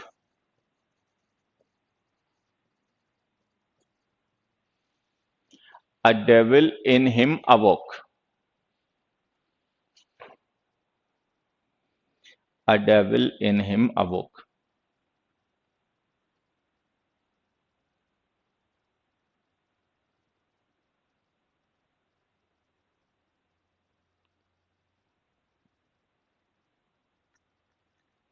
अब देखो यहां पे जैसे डेविल होता है ना, डेविल कॉमन नाउन होता है, ठीक है, हाँ। लेकिन यहाँ पे एक्चुअल में डेविल का मतलब कोई राक्षस या डेविल नहीं है जो उसके अंदर रहा होगा। यहाँ पे डेविल का मतलब है स्पिरिट, ठीक है। सीधे शब्द में कहें तो इसका मतलब है इविलनेस, बुराई। तो ये कॉमन नाउन इस एब्स्ट्रैक्ट नाउन की जगह पे यूज हुआ है, मतलब वो कॉमन नाउन इस एब्स्ट्रैक्ट नाउन को रिप्रेजेंट करने के लिए लिखा गया है, द डेविल इन हिम अवोक, ठीक है। चलो अब नेक्स्ट क्वेश्चन पे आ जाते हैं। नेक्स्ट क्वेश्चन में हमने लिखा, Mohan sings very well, his friend से that he is Kishore Kumar. Mohan sings very, देखो मैं पहले इन दोनों एग्जांपल्स को एक बार तुम्हें समझा देता हूं। जो अपने नोट्स बनाओगे तो क्या लिखना है तुम्हें, नोट्स बनाते टाइम तुम्हें यह लिखना है कि if a common noun, if a common noun is used to represent, to represent some abstract one, some abstract noun, then use the with it. अगर हम किसी कॉमन नाउन का यूज, ठीक है, अगर हम किसी कॉमन नाउन का यूज एब्स्ट्रैक्ट नाउन के तरीके से करें, मतलब एब्स्ट्रैक्ट नाउन को रिप्रेजेंट करने के लिए करें, तो उसके साथ में द आर्टिकल का यूज करें। तो ये हमने सीखा इस क्वेश्चन से। अब नेक्स्ट में आ जाओ, इससे भी हम कुछ सीखेंगे। थर्ड और फोर्थ, थर्ड और फोर्थ से क्या सीखना है वो अपने आप थोड़ा सा देखो तो दिमाग आके एक बार। थर्ड क्वेश्चन का आंसर बताना। Mohan sings very well, his friend से that he is Kishore Kumar. The devil, देखो द डेविल के साथ फोटो भी बच्चों ने बना दी, बढ़िया, बहुत अच्छी बात है। अरे उफ।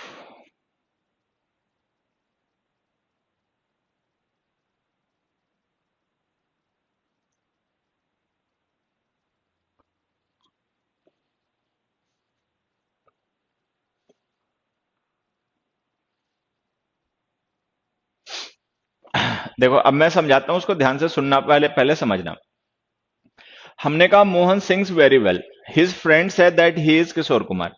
तो जो ही है ना, ही का मतलब है यहाँ पे मोहन, कि उसके फ्रेंड्स मोहन के बारे में ऐसा कहते हैं वो किशोर कुमार है। तो इसका मतलब ये किशोर कुमार होगा नहीं। तो अगर ये किशोर कुमार होगा नहीं तो मैं इसको क्यों कह रहा हूं कि ही इज किशोर कुमार? ये तो गलत हो गया सेंटेंस भाई टेक्निकली। मान लो मैं एक सेंटेंस लिख दूं, मैं लिख दूं राम इज श्याम। मान लो दो पर्सन है, एक है ए और एक है बी। ए का नाम है राम, बी का नाम है श्याम। तो ये सेंटेंस हम किसी भी तरीके से नहीं लिख सकते राम इज श्याम, क्योंकि इज लिंकिंग वर्ब है, राम और श्याम कॉम्प्लीमेंट हो जाएंगे, इसका मतलब दोनों पर्सन एक ही है। लेकिन जब हमें पहले से ही पता हो कि नहीं ये दोनों अलग अलग हैं, तब ये सेंटेंस तो आपका गलत हो जाएगा, ठीक है। तो अगर ये गलत हो जाएगा तो इस हिसाब से तो ये भी गलत हो जाना चाहिए, ही इज किशोर कुमार। लेकिन ये सही है। हम इसको सही कैसे मान सकते हैं? हम यहाँ पे किशोर कुमार को मान लेते हैं एक स्टैंडर्ड ऑफ गुड सिंगर्स, ठीक है, कि भाई किशोर कुमार एक बहुत अच्छे सिंगर थे, ठीक है। मान लो कोई पर्सन है उसी टाइप का या उतना ही अच्छा सिंगर हो जितने किशोर कुमार जी थे, तो हम उस पर्सन को भी किशोर कुमार कह देंगे। तो अब जब हम किसी ऐसे पर्सन को किशोर कुमार कह रहे हैं जो कि एक्चुअली किशोर कुमार नहीं है, तो अभी जो किशोर कुमार हमने लिखा है ना, ये प्रॉपर नहीं है, वो कॉमन नाउन हो गया। कॉमन नाउन क्यों हो गया? देखो मैं बता देता हूं। हमने पढ़ा था कि common nouns are the reference to types. Common noun किसी इंडिविजुअल को रेफर नहीं करते, वो टाइप को रेफर करते हैं, ठीक है। तो अगर हम किशोर कुमार का यूज कर रहे हैं as a type, as a reference to type, a type of good singer, तो एक कॉमन नाउन हो गया। अब हमें सबको पता है कि कॉमन नाउन्स काउंटेबल होते हैं और सिंगुलर नंबर में बिना आर्टिकल के नहीं लिखे जाते। तो ये सेंटेंस हमें ऐसे लिखना पड़ेगा, he is a Kishore Kumar, he is a Kishore Kumar. तो इस सेंटेंस से हमने ये सीखा कि अगर हम कभी किसी प्रॉपर नाउन को एज अ टाइप इंट्रोड्यूस करें, उसको एज अ टाइप यूज करें, तो फिर वो कॉमन नाउन हो जाता है, ठीक है। कॉमन नाउन जो होते हैं वो काउंटेबल होते हैं, सिंगुलर नंबर में हम उन्हें बिना आर्टिकल के नहीं लिख सकते, तो आर्टिकल लिख दो। नेक्स्ट क्वेश्चन से ये बात और समझना। अब हमने लिखा माई फ्रेंड इज आइंस्टाइन, कि मेरा फ्रेंड आइंस्टाइन है। तो माई फ्रेंड इज आइंस्टाइन का मतलब क्या हुआ? कि फ्रेंड आइंस्टाइन तो होगा नहीं, आइंस्टाइन तो 1948 हमें लगता खत्म हो गए थे शायद, ठीक है, काफी पहले खत्म हो गए। लेकिन अगर मान लो जैसे आइंस्टाइन थे, जितने अच्छे मतलब साइंटिस्ट थे, उसी लेवल का कोई पर्सन हो जिसका आईक्यू लेवल या उसके साइंटिफिक अचीवमेंट्स उस लेवल के हों जैसे आइंस्टाइन के थे, ठीक है, तो हम उस पर्सन को भी आइंस्टाइन कह के रेफर कर सकते हैं। तो यहाँ पे आइंस्टाइन को हमने एक कैटेगरी मान लिया, एक क्लास मान ली, ठीक है, अच्छे साइंटिस्ट की एक क्लास मान ली, जैसे हमने किशोर कुमार को एक क्लास मान लिया अच्छे सिंगर की। तो अगर हम आइंस्टाइन को एक क्लास मान रहे हैं और इस फ्रेंड को उसी टाइप का डिस्क्राइब कर रहे हैं जिस टाइप के आइंस्टाइन थे, तो आइंस्टाइन कॉमन नाउन हो गया। अब ये प्रॉपर नहीं रहा। जब हम किसी नाउन का यूज टाइप को रेफर करने के लिए करते हैं तो वो कॉमन होता है, ठीक है। तो जब ये कॉमन नाउन हो गया तो काउंटेबल हो गया। अच्छा, काउंटेबल हो गया तो सिंगुलर नंबर में बिना आर्टिकल लिख नहीं पाएंगे, तो एन लिख दो। My friend is an Einstein, ठीक है। तो ये जो हमारा एग्जाम्पल है, ठीक है, थर्ड एंड फोर्थ, इससे देखो हमने क्या सीखा, मैं बताता हूं।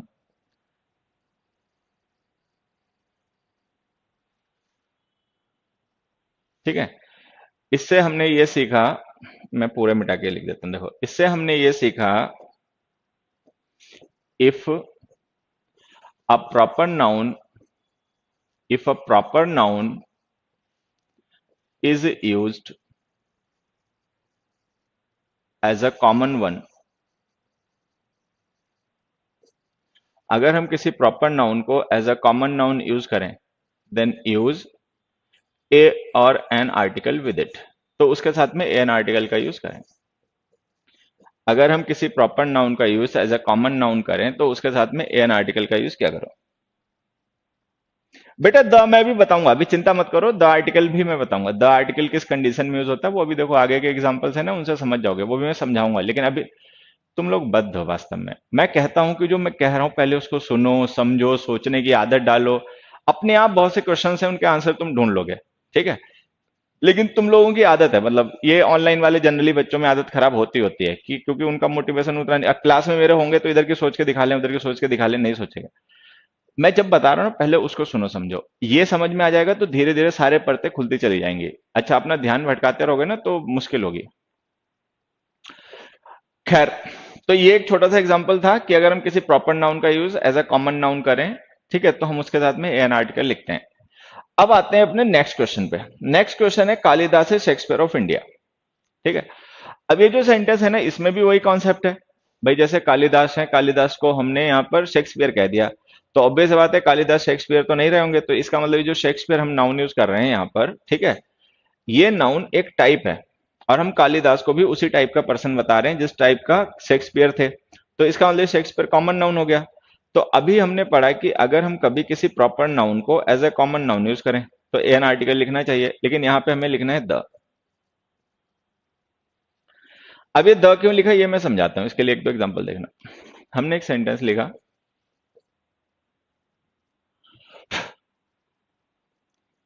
दे हैव दे हैव इन्फॉर्म्ड, ठीक है, dash owner of the bike. दूसरा,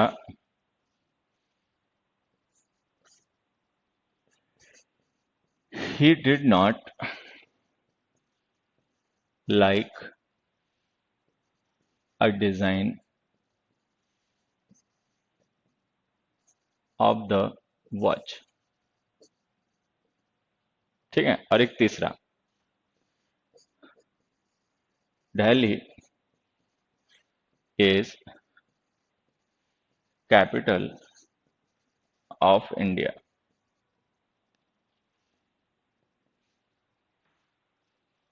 ठीक है। हाँ बिल्कुल बच्चे, कालिदास भी यहाँ पे कॉमन नाउन है, और क्या, कालिदास भी यहाँ पर कॉमन नाउन ही है।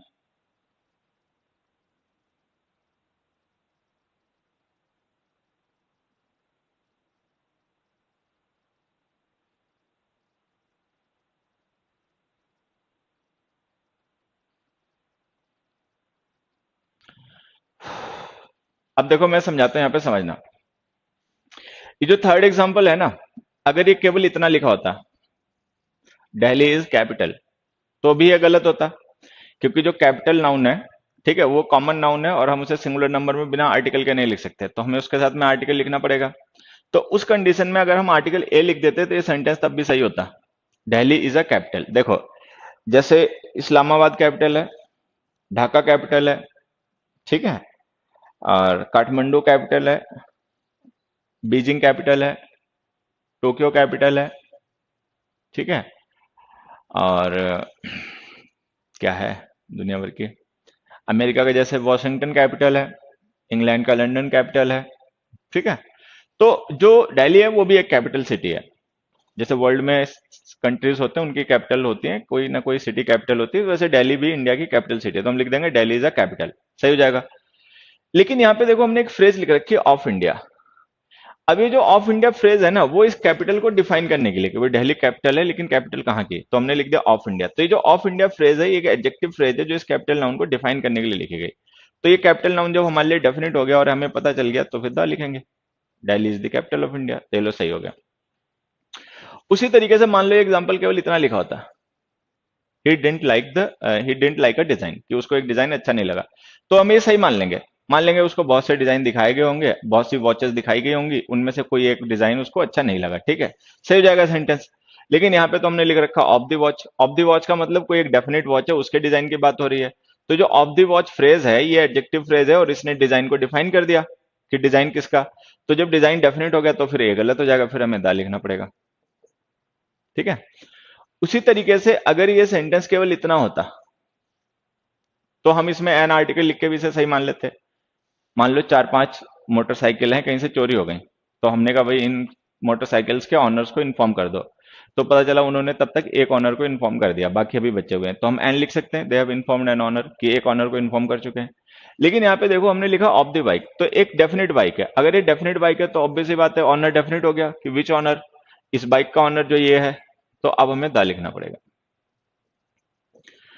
तो इन एग्जाम्पल से हमें समझ में ये आया कि use the with noun of noun structures. जैसे जब हम किसी नाउन के बाद में ये फ्रेज लिख देते हैं ना उसको डिफाइन करने के लिए, तो पहले वाला नाउन डेफिनेट हो जाता है, तो उसके साथ में द आर्टिकल का यूज क्या करो। तो ये जो सेंटेंस है ना, अगर ये केवल इतना होता है कालिदास से शेक्सपियर, तो हम इसको अ शेक्सपियर लिख के भी सही कर लेते हैं, लेकिन ऑफ इंडिया लिख देने की वजह से शेक्सपियर जो कॉमन नाउन है वो डेफिनेट हो गया, तो हम द लिखेंगे। ठीक है। उसी तरीके से अगर ये सेंटेंस केवल इतना होता, Virat Kohli is a Lionel Messi, ठीक है, तो हमें पता है लायनल मेसी जो है वो बहुत ग्रेट प्लेयर हैं फुटबॉल के, ठीक है, और उसी तरीके से क्रिकेट के बहुत ग्रेट प्लेयर विराट कोहली हैं, तो हम ये कह देते हैं Virat Kohli is a Lionel Messi. ठीक। लेकिन जब हमने ऑफ क्रिकेट लिख दिया ना, तो ये हमने डिफाइन कर दिया, कॉमन नाउन है, आर्टिकल तो ए आएगा ही आएगा, लेकिन ऑफ क्रिकेट लिखने से डिफाइन भी हो गया, दा गया। अब एक दूसरे तरीके से इन चीजों को समझना, ये जो हमने सेंटेंस लिखा माई फ्रेंड इज आइंस्टाइन, तो हमने इसको सही किया एन लिख के, एन आइंस्टाइन। अब मान लो मैं लिख दूं ऑफ दिस सिटी, या मैं लिख दूं ऑफ दिस कॉलेज, ठीक है, कि my friend is an Einstein of this city, तो फिर यह गलत हो जाएगा और हमें यहां पे द लिखना पड़ेगा, क्योंकि ये ऑफ द सिटी लिख देने से ना ये डिफाइन हो गया। ये एडजेक्टिव फ्रेज होते हैं जो अपने से पहले लिखे गए नाउन को डिफाइन कर देते, तो हमें द लिखना पड़ेगा। ठीक है। उसी तरीके से जैसे हमने लिखा ना ही इज अ किशोर कुमार, तो हमने ए लिख के सही किया था इसे, देखो हमने इसे लिख के सही किया था ए, ही इज अ किशोर कुमार। लेकिन अगर हम लिख दें ऑफ दिस एज, आज के जमाने का, ठीक है, ऑफ दिस एरा, ठीक है, तो ऑफ दिस एरा लिख देने से हमने डिफाइन कर दिया किशोर कुमार को, अब आएगा था। तो कुल मिला के जब हम किसी प्रॉपर नाउन को as a common noun use करते हैं तो हम उसके साथ में ए एन आर्टिकल का यूज करते हैं, लेकिन अगर हम कोई फ्रेज लिख के उस कॉमन नाउन को डिफाइन कर दें, डेफिनेट बना लें, तो फिर द लिख देंगे, मतलब कॉमन नाउन है तो आर्टिकल तो आना है, अब द आना है ए आना है वो डिपेंड करेगा कॉन्टेक्स्ट पे। ठीक है।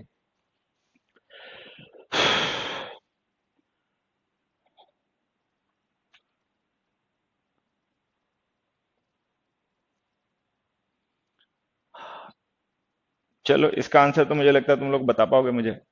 Indonesia is fourth most populous country in the world.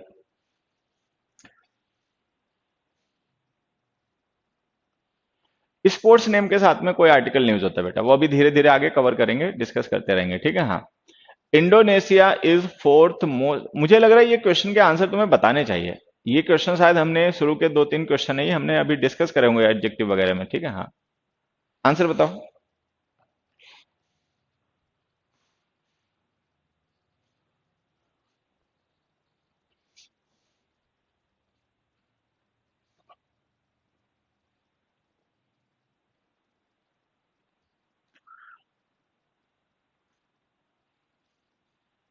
देखो मैं ऐसे शॉर्ट में बता देता हूं तुम्हें, ये जो शुरू के 2-3 क्वेश्चंस है ना, ये हमने एडजेक्टिव चैप्टर में डिटेल में डिस्कस किए हैं, तो एडजेक्टिव चैप्टर आप लोगों ने पढ़ा ही है तो याद ही आ गए होंगे। ठीक है, नहीं तो अपना रिवाइज कर लेना, तो समझ में आ जाएगा।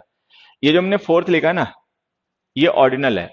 हमने पढ़ा था कि जो ऑर्डिनल्स होते हैं जैसे first, second, third, fourth, fifth वगैरह, इनका यूज हम करते हैं नाउन की डेफिनेट रैंक को रेफर करने के लिए, कि विच नाउन, तो जैसे हमने लिखा most populous country of which rank, तो फोर्थ लिख देने से डेफिनेट हो गई, ठीक है, रैंक, तो हम लिखेंगे द आर्टिकल।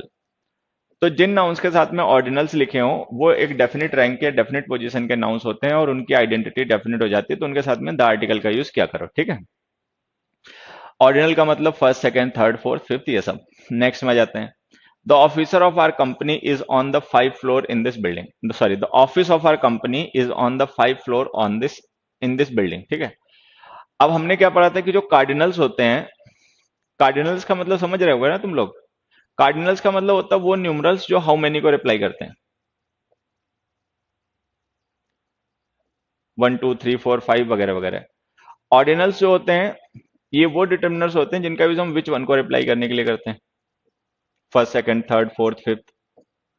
तो ऑर्डिनल्स होते हैं रेफरेंस टू पोजीशन और सीक्वेंस, और कार्डिनल्स होते हैं रेफरेंस टू नंबर। तो कार्डिनल्स होते हैं हाउ मैनी का रिप्लाई, ऑर्डिनल्स होते हैं विच वन का रिप्लाई। अब जैसे हमने लिखा the office of our company is on the floor, which floor, तो हमें यहाँ पे विच का रिप्लाई लिखना है, विच फ्लोर, कौन से फ्लोर पे है ऑफिस। तो विच का रिप्लाई 5 तो नहीं हो सकता, वो तो हाउ मैनी का रिप्लाई होता है, तो हम यहाँ पे लिखेंगे फिफ्थ, ऑर्डिनल लिख देंगे फिफ्थ। तो जहां पर विच वन के रिप्लाई की जरूरत हो वहां पे फिफ्थ लिखा करो, मतलब वहां पे ऑर्डिनल लिखा करो, जहां पे हाउ मैनी के रिप्लाई की जरूरत हो वहां पे कार्डिनल्स लिखा करो, ठीक है। एक चीज मैं तुम्हें याद दिला देता हूं, अगर अपने आप तुम्हें याद ना आई हो, तो हमने एडजेक्टिव में ये भी पढ़ा था कि अगर हम चाहते तो इस कार्डिनल को बाद में लिखकर भी यूज कर सकते थे, फ्लोर 5 लिख के, फ्लोर 5 ये पढ़ा था उसमें एडजेक्टिव में, ठीक है। तो अगर हम कार्डिनल को नाउन के बाद लिख देंगे दैट बिकम्स ऑर्डिनल, तो वो ऑर्डिनली हो जाता है। हाँ, but I think we can't write the Kishore Kumar of India. Of course we can't write the Kishore Kumar of India, क्योंकि किशोर कुमार भी इंडिया से ही है, ठीक है। हाँ, तो किशोर कुमार ऑफ पाकिस्तान कह सकते हो, बांग्लादेश कह सकते हो, इंडिया के हैं तो इंडिया के लिखने के लिए डिस्क्राइब क्यों करोगे। नेक्स्ट देखो, the three first models are being manufactured at our factory in Pune. अब देखो, ये जो फर्स्ट है ना, ये है ऑर्डिनल, ये रिवीजन के लिए मैंने क्वेश्चन कवर इसमें इंक्लूड कर लिए हैं, और ये जो थ्री है ये कार्डिनल। तो इन दोनों डिटर्मिनर का यूज हमने मॉडल्स नाउन के लिए किया है डिस्क्राइब करने के लिए। तो हमने पढ़ा अगर कभी किसी नाउन के साथ हम ऑर्डिनल और कार्डिनल दोनों का यूज कर लें, ठीक है, तो जो कार्डिनल होता है वो नाउन के पास यूज किया करो। तो इसको ऐसे लिखो, the first three models, the first three models, ये आंसर हो जाएगा, ठीक है। तो ये तीनों जो क्वेश्चंस हैं ये ऑलरेडी ऑलरेडी डिस्कस्ड हैं, डिटेल में डिस्कस किए गए थे एडजेक्टिव चैप्टर में, केवल रिवीजन के लिए हमने यहाँ पे इंक्लूड किए थे। चलो रिवीजन हो गया। नेक्स्ट थ्री क्वेश्चंस देखो, the businessman fell into a sea after a massive heart attack.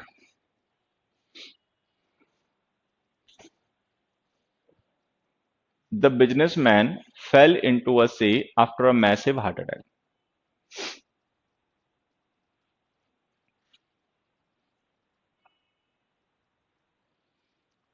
The businessman fell into a sea after a massive heart attack.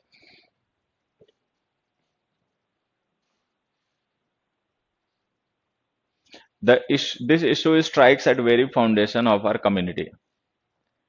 Exam results should not be only criterion for your choice of college.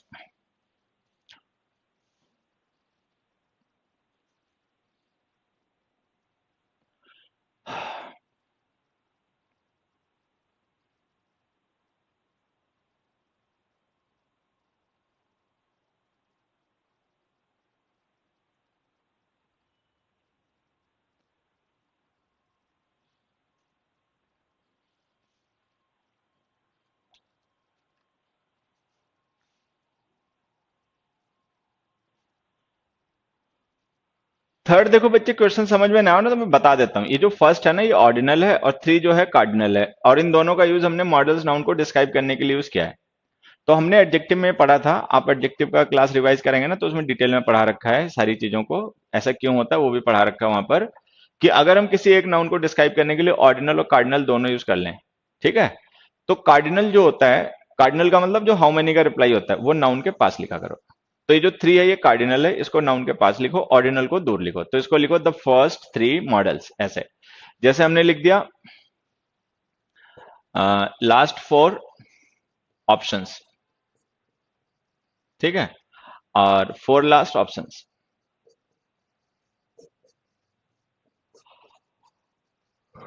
तो जो option है ये noun है, four cardinal है, last ordinal है, four cardinal है, last ordinal है। तो हमने पढ़ा कि जो ऑर्डिनल है और कार्डिनल है उनमें से कार्डिनल नाउन के पास रहेगा।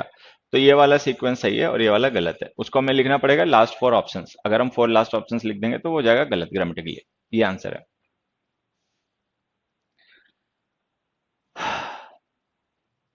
नेक्स्ट क्वेश्चन देखो, नेक्स्ट हमने लिखा the businessman fell into a sea after a massive heart attack, ठीक है। अब जैसे यहां पे मान लो अगर मैं एक सेंटेंस लिख दूं, यही सेंटेंस लिख दूं, द बिजनेसमैन, ठीक है, fell on to a chair after a massive heart attack, कि कोई बिजनेसमैन है उसको मतलब एक तगड़ा हार्ट अटैक आया, ठीक है, और वो चेयर के ऊपर गिर पड़ा, ऑन टू लिखना, ठीक है।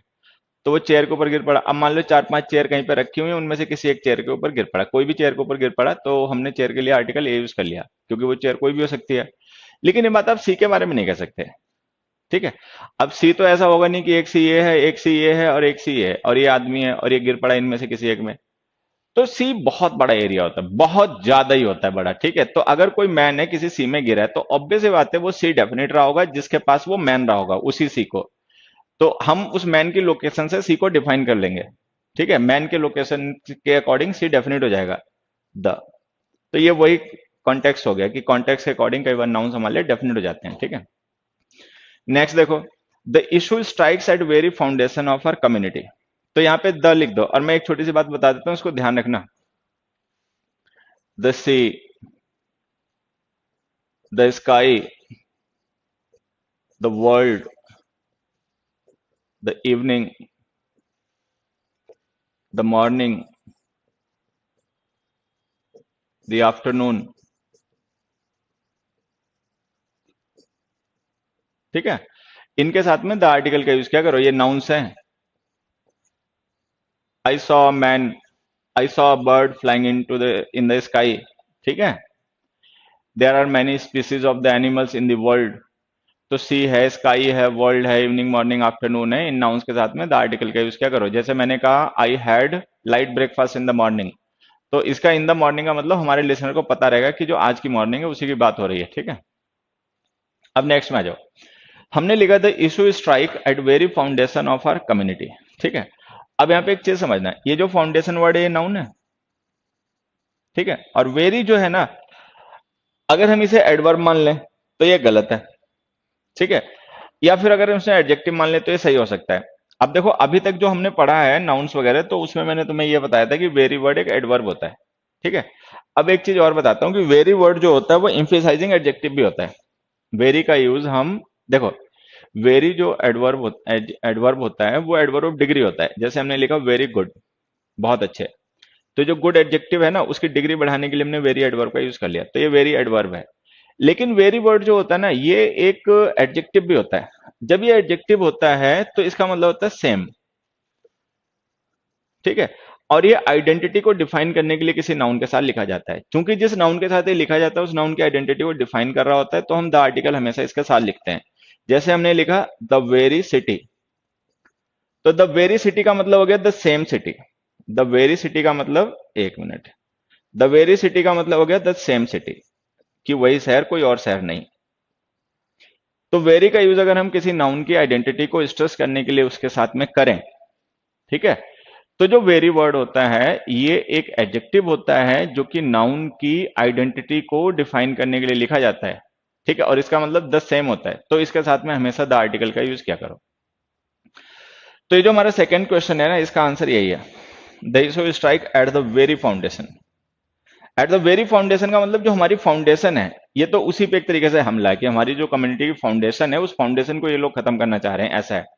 जैसे कोई बच्चा है, स्कूल गया, और स्कूल गया, पहले दिन उसकी पिटाई हो गई, शरारत की जाके उसने। तो हमने कहा जैसे कोई स्कूल जाता है तो नॉर्मली पहले दूसरे दिन तो एक हफ्ता एक महीना तो सारे बच्चे थोड़ा सा हेसिटेटिंग शाई नेचर के होते हैं, फिर बाद में उनकी हरकतें खुलती हैं, तब पिटाई शुरू होती है। कोई ऐसा रहा पहले दिन पिट के आ गया, तो हम उसके बारे में क्या कहेंगे, he was punished on the very first day of his school। on the very first day, on the very first day का मतलब we are stressing the first day, हम फर्स्ट डे को स्ट्रेस करने के लिए वेरी उसके साथ लिख रहे हैं। ठीक है। चलो नेक्स्ट में आ जाओ। Exam result should not be only criterion. The only criterion, अगर हम किसी नाउन के साथ में ओनली का यूज कर रहे हैं तो इसका मतलब ये डेफिनेट हो गया। ठीक है। अगर डेफिनेट हो गया तो आर्टिकल तो लिखना ही पड़े। वैसे देखो एक चीज समझना, क्राइटेरियन जो है सिंगुलर नाउन है, पढ़ा था नाउन में कि क्राइटेरियन सिंगुलर होता है, क्राइटेरिया प्लूरल होता है। तो क्राइटेरियन सिंगुलर नाउन है, बिना आर्टिकल के तो यूज कर नहीं पाओगे। ओनली का मतलब होता है केवल वही, कोई और नहीं। तो ओनली लिखकर हमने क्राइटेरियन को डिफाइन भी कर दिया, तो अब द आर्टिकल लिखो। तो जैसे ये वर्ड्स हमने ध्यान रखे ना कि भाई ये नाउन्स है, इनके साथ में द आर्टिकल का यूज करना है। वैसे मैं कुछ डिटर्मिनर्स और एडजेक्टिव्स बता देता हूं, उनका भी ध्यान रखना। वेरी है, सेम है, ठीक है, ओनली है, रॉन्ग है। जैसे हमने लिखा the very definition of this word, ठीक है, the same person, the only person, the wrong answer, the right answer, ठीक है। द लास्ट क्वेश्चन, वैसे तो ये लास्ट और फर्स्ट जो होते हैं ऑर्डिनल होते हैं, अपना ध्यान रखना है इनके लिए, इसलिए इनके साथ द लिखना पड़ता है। The last question, the first question, ठीक है। The following movie, the previous question, the previous day, etcetera. तो इनके साथ में ना द का यूज किया करो। वेरी है, सेम है, ओनली है, रॉन्ग है, राइट है, लास्ट है, फर्स्ट है, फॉलोइंग है, प्रीवियस है, ये वर्ड्स नाउन्स के साथ यूज किए जाते हैं, एडजेक्टिव हैं। जिन नाउन्स के साथ हम इनका यूज करते हैं उन नाउन्स की आइडेंटिटी हमेशा डेफिनेट होती है, तो उनके साथ में द आर्टिकल का यूज क्या करो। सी है, स्काई है, वर्ल्ड है, इवनिंग है, मॉर्निंग है, आफ्टरनून है, वो वर्ड्स खुद नाउन है और वो उनकी आइडेंटिटी भी हमेशा डेफिनेट होती है, तो उनके साथ भी द आर्टिकल का यूज क्या करो। चलो, can be use a businessman instead of the businessman, of course we can, बिल्कुल बच्चे यूज कर सकते हैं, लेकिन अगर हम दा भी यूज कर सकते हैं तो देखो मैं एक छोटी सी चीज तुम्हें बताता हूँ, यहाँ पे समझना। जैसे हमने लिखा यहाँ पे द बिजनेसमैन लिखा है, और हम कह रहे हैं अगर हम ए लिख दें तो क्या सही होगा? तब भी सही होगा। लेकिन ये द भी लिखा है, ये भी सही है। भाई देखो, मैं हमेशा कहता हूँ कि ये जो हमारा कंपटीशन का सिलेबस होता है, ये जो ऑब्जेक्टिव इंग्लिश होती है, इसका सिलेबस क्या होता है? इसे हम कहते हैं ऑब्जेक्टिव जनरल इंग्लिश। तो ऑब्जेक्टिव का मतलब होता है कि इसको हमें वैसे देखना है, मतलब अपने सब्जेक्टिव होके नहीं देखना है, इसको हमें ऑब्जेक्टिव अप्रोच के साथ समझना है कि जो लिखा गया है क्या वो सही है। अगर वो सही है तो फिर उसको सही मानो, तुम्हें क्या सही लग रहा है उससे कोई फर्क नहीं पड़ेगा। यू डोंट मतलब गेट सब्जेक्टिव। हमारे साथ दिक्कत होती है इंग्लिश सीखने में, ज्यादातर बच्चों को दिक्कत होती है, उनकी एक ही प्रॉब्लम होती है कि वो सब्जेक्टिव होके हमेशा पढ़ते हैं, उन मतलब टीचर से सब्जेक्टिव होके पढ़ाते हैं, टीचर्स को जो अच्छा लगता है उसी को बार बार चिल्लाता है, उसी को बार बार स्ट्रेस करता है छाती पीट के, ठीक है। तो ये हमेशा ध्यान रखा करो, मान लो कोई सेंटेंस है, वो तुम्हें लग रहा है कि अगर ऐसे लिखा जाए तो सही होगा, लेकिन जिस तरीके से वो लिखा हुआ है अगर वो भी सही है तो पहले तुम उसको सही मानो, ठीक है। क्योंकि ये सब्जेक्टिव पेपर नहीं है, ऑब्जेक्टिव है। तो अगर हम अब बिजनेसमैन लिख देंगे तो इसका मतलब मान लेंगे कोई बिजनेसमैन, ठीक है। मान लो कोई पार्टी हो रही है, वहां पे 50 बिजनेसमैन है, उनमें से कोई एक गिर पड़ा, ठीक है। लेकिन मान लो अगर ऐसा ना हो, ये तो तुमने मान लिया ना, अगर मान लो ऐसा ना हो, कोई एक डेफिनेट बिजनेसमैन रहा, उसी के बारे में बताई बात बताई जा रही हो, तो 10 सही हो जाएगा। तो थर्ड पर्सन के तरीके से सेंटेंसेस को देखा करो, फर्स्ट और सेकंड पार्टी खुद को मत मान लिया करो। दिक्कत उन बच्चों के साथ हो जाती है जो खुद को फर्स्ट या सेकंड पार्टी मान लेते हैं और फिर आंसर बताने की कोशिश करते हैं।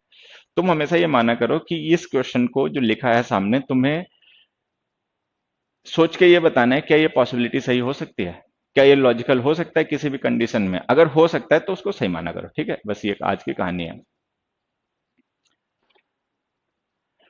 वेरी के बेटा कितने भी, अरे तुम बद्ध हो यार। वेरी के एग्जाम्पल, एक अच्छी डिक्शनरी फोन में रखा करो, ठीक है। अब मेरा टाइम खराब करवाओगे वो काम तो तुम अपने आप भी बैठ के कर सकते हो। एक अच्छी डिक्शनरी रखो, उसमें वेरी वर्ड ढूंढो और देखो उसके एग्जाम्पल दुनिया भर के मिल जाएंगे, नेट पे सर्च कर लो, ठीक है। There are different perceptions to see a thing. बिल्कुल सही बात कह रहे हो बच्चे। तो अब एक काम करता हूँ, आज की क्लास हम लोग यहीं पर रोकते हैं, टाइम भी हम लोगों का हो गया, ठीक है। और मेरा 9 बजे का यूट्यूब पे सेशन भी है, वो जो टेंसेस डिस्कस कर रहा था उसको कंटिन्यू करना है, ठीक है। तो आज के लिए तो करते हैं हम लोग बाय, ठीक है।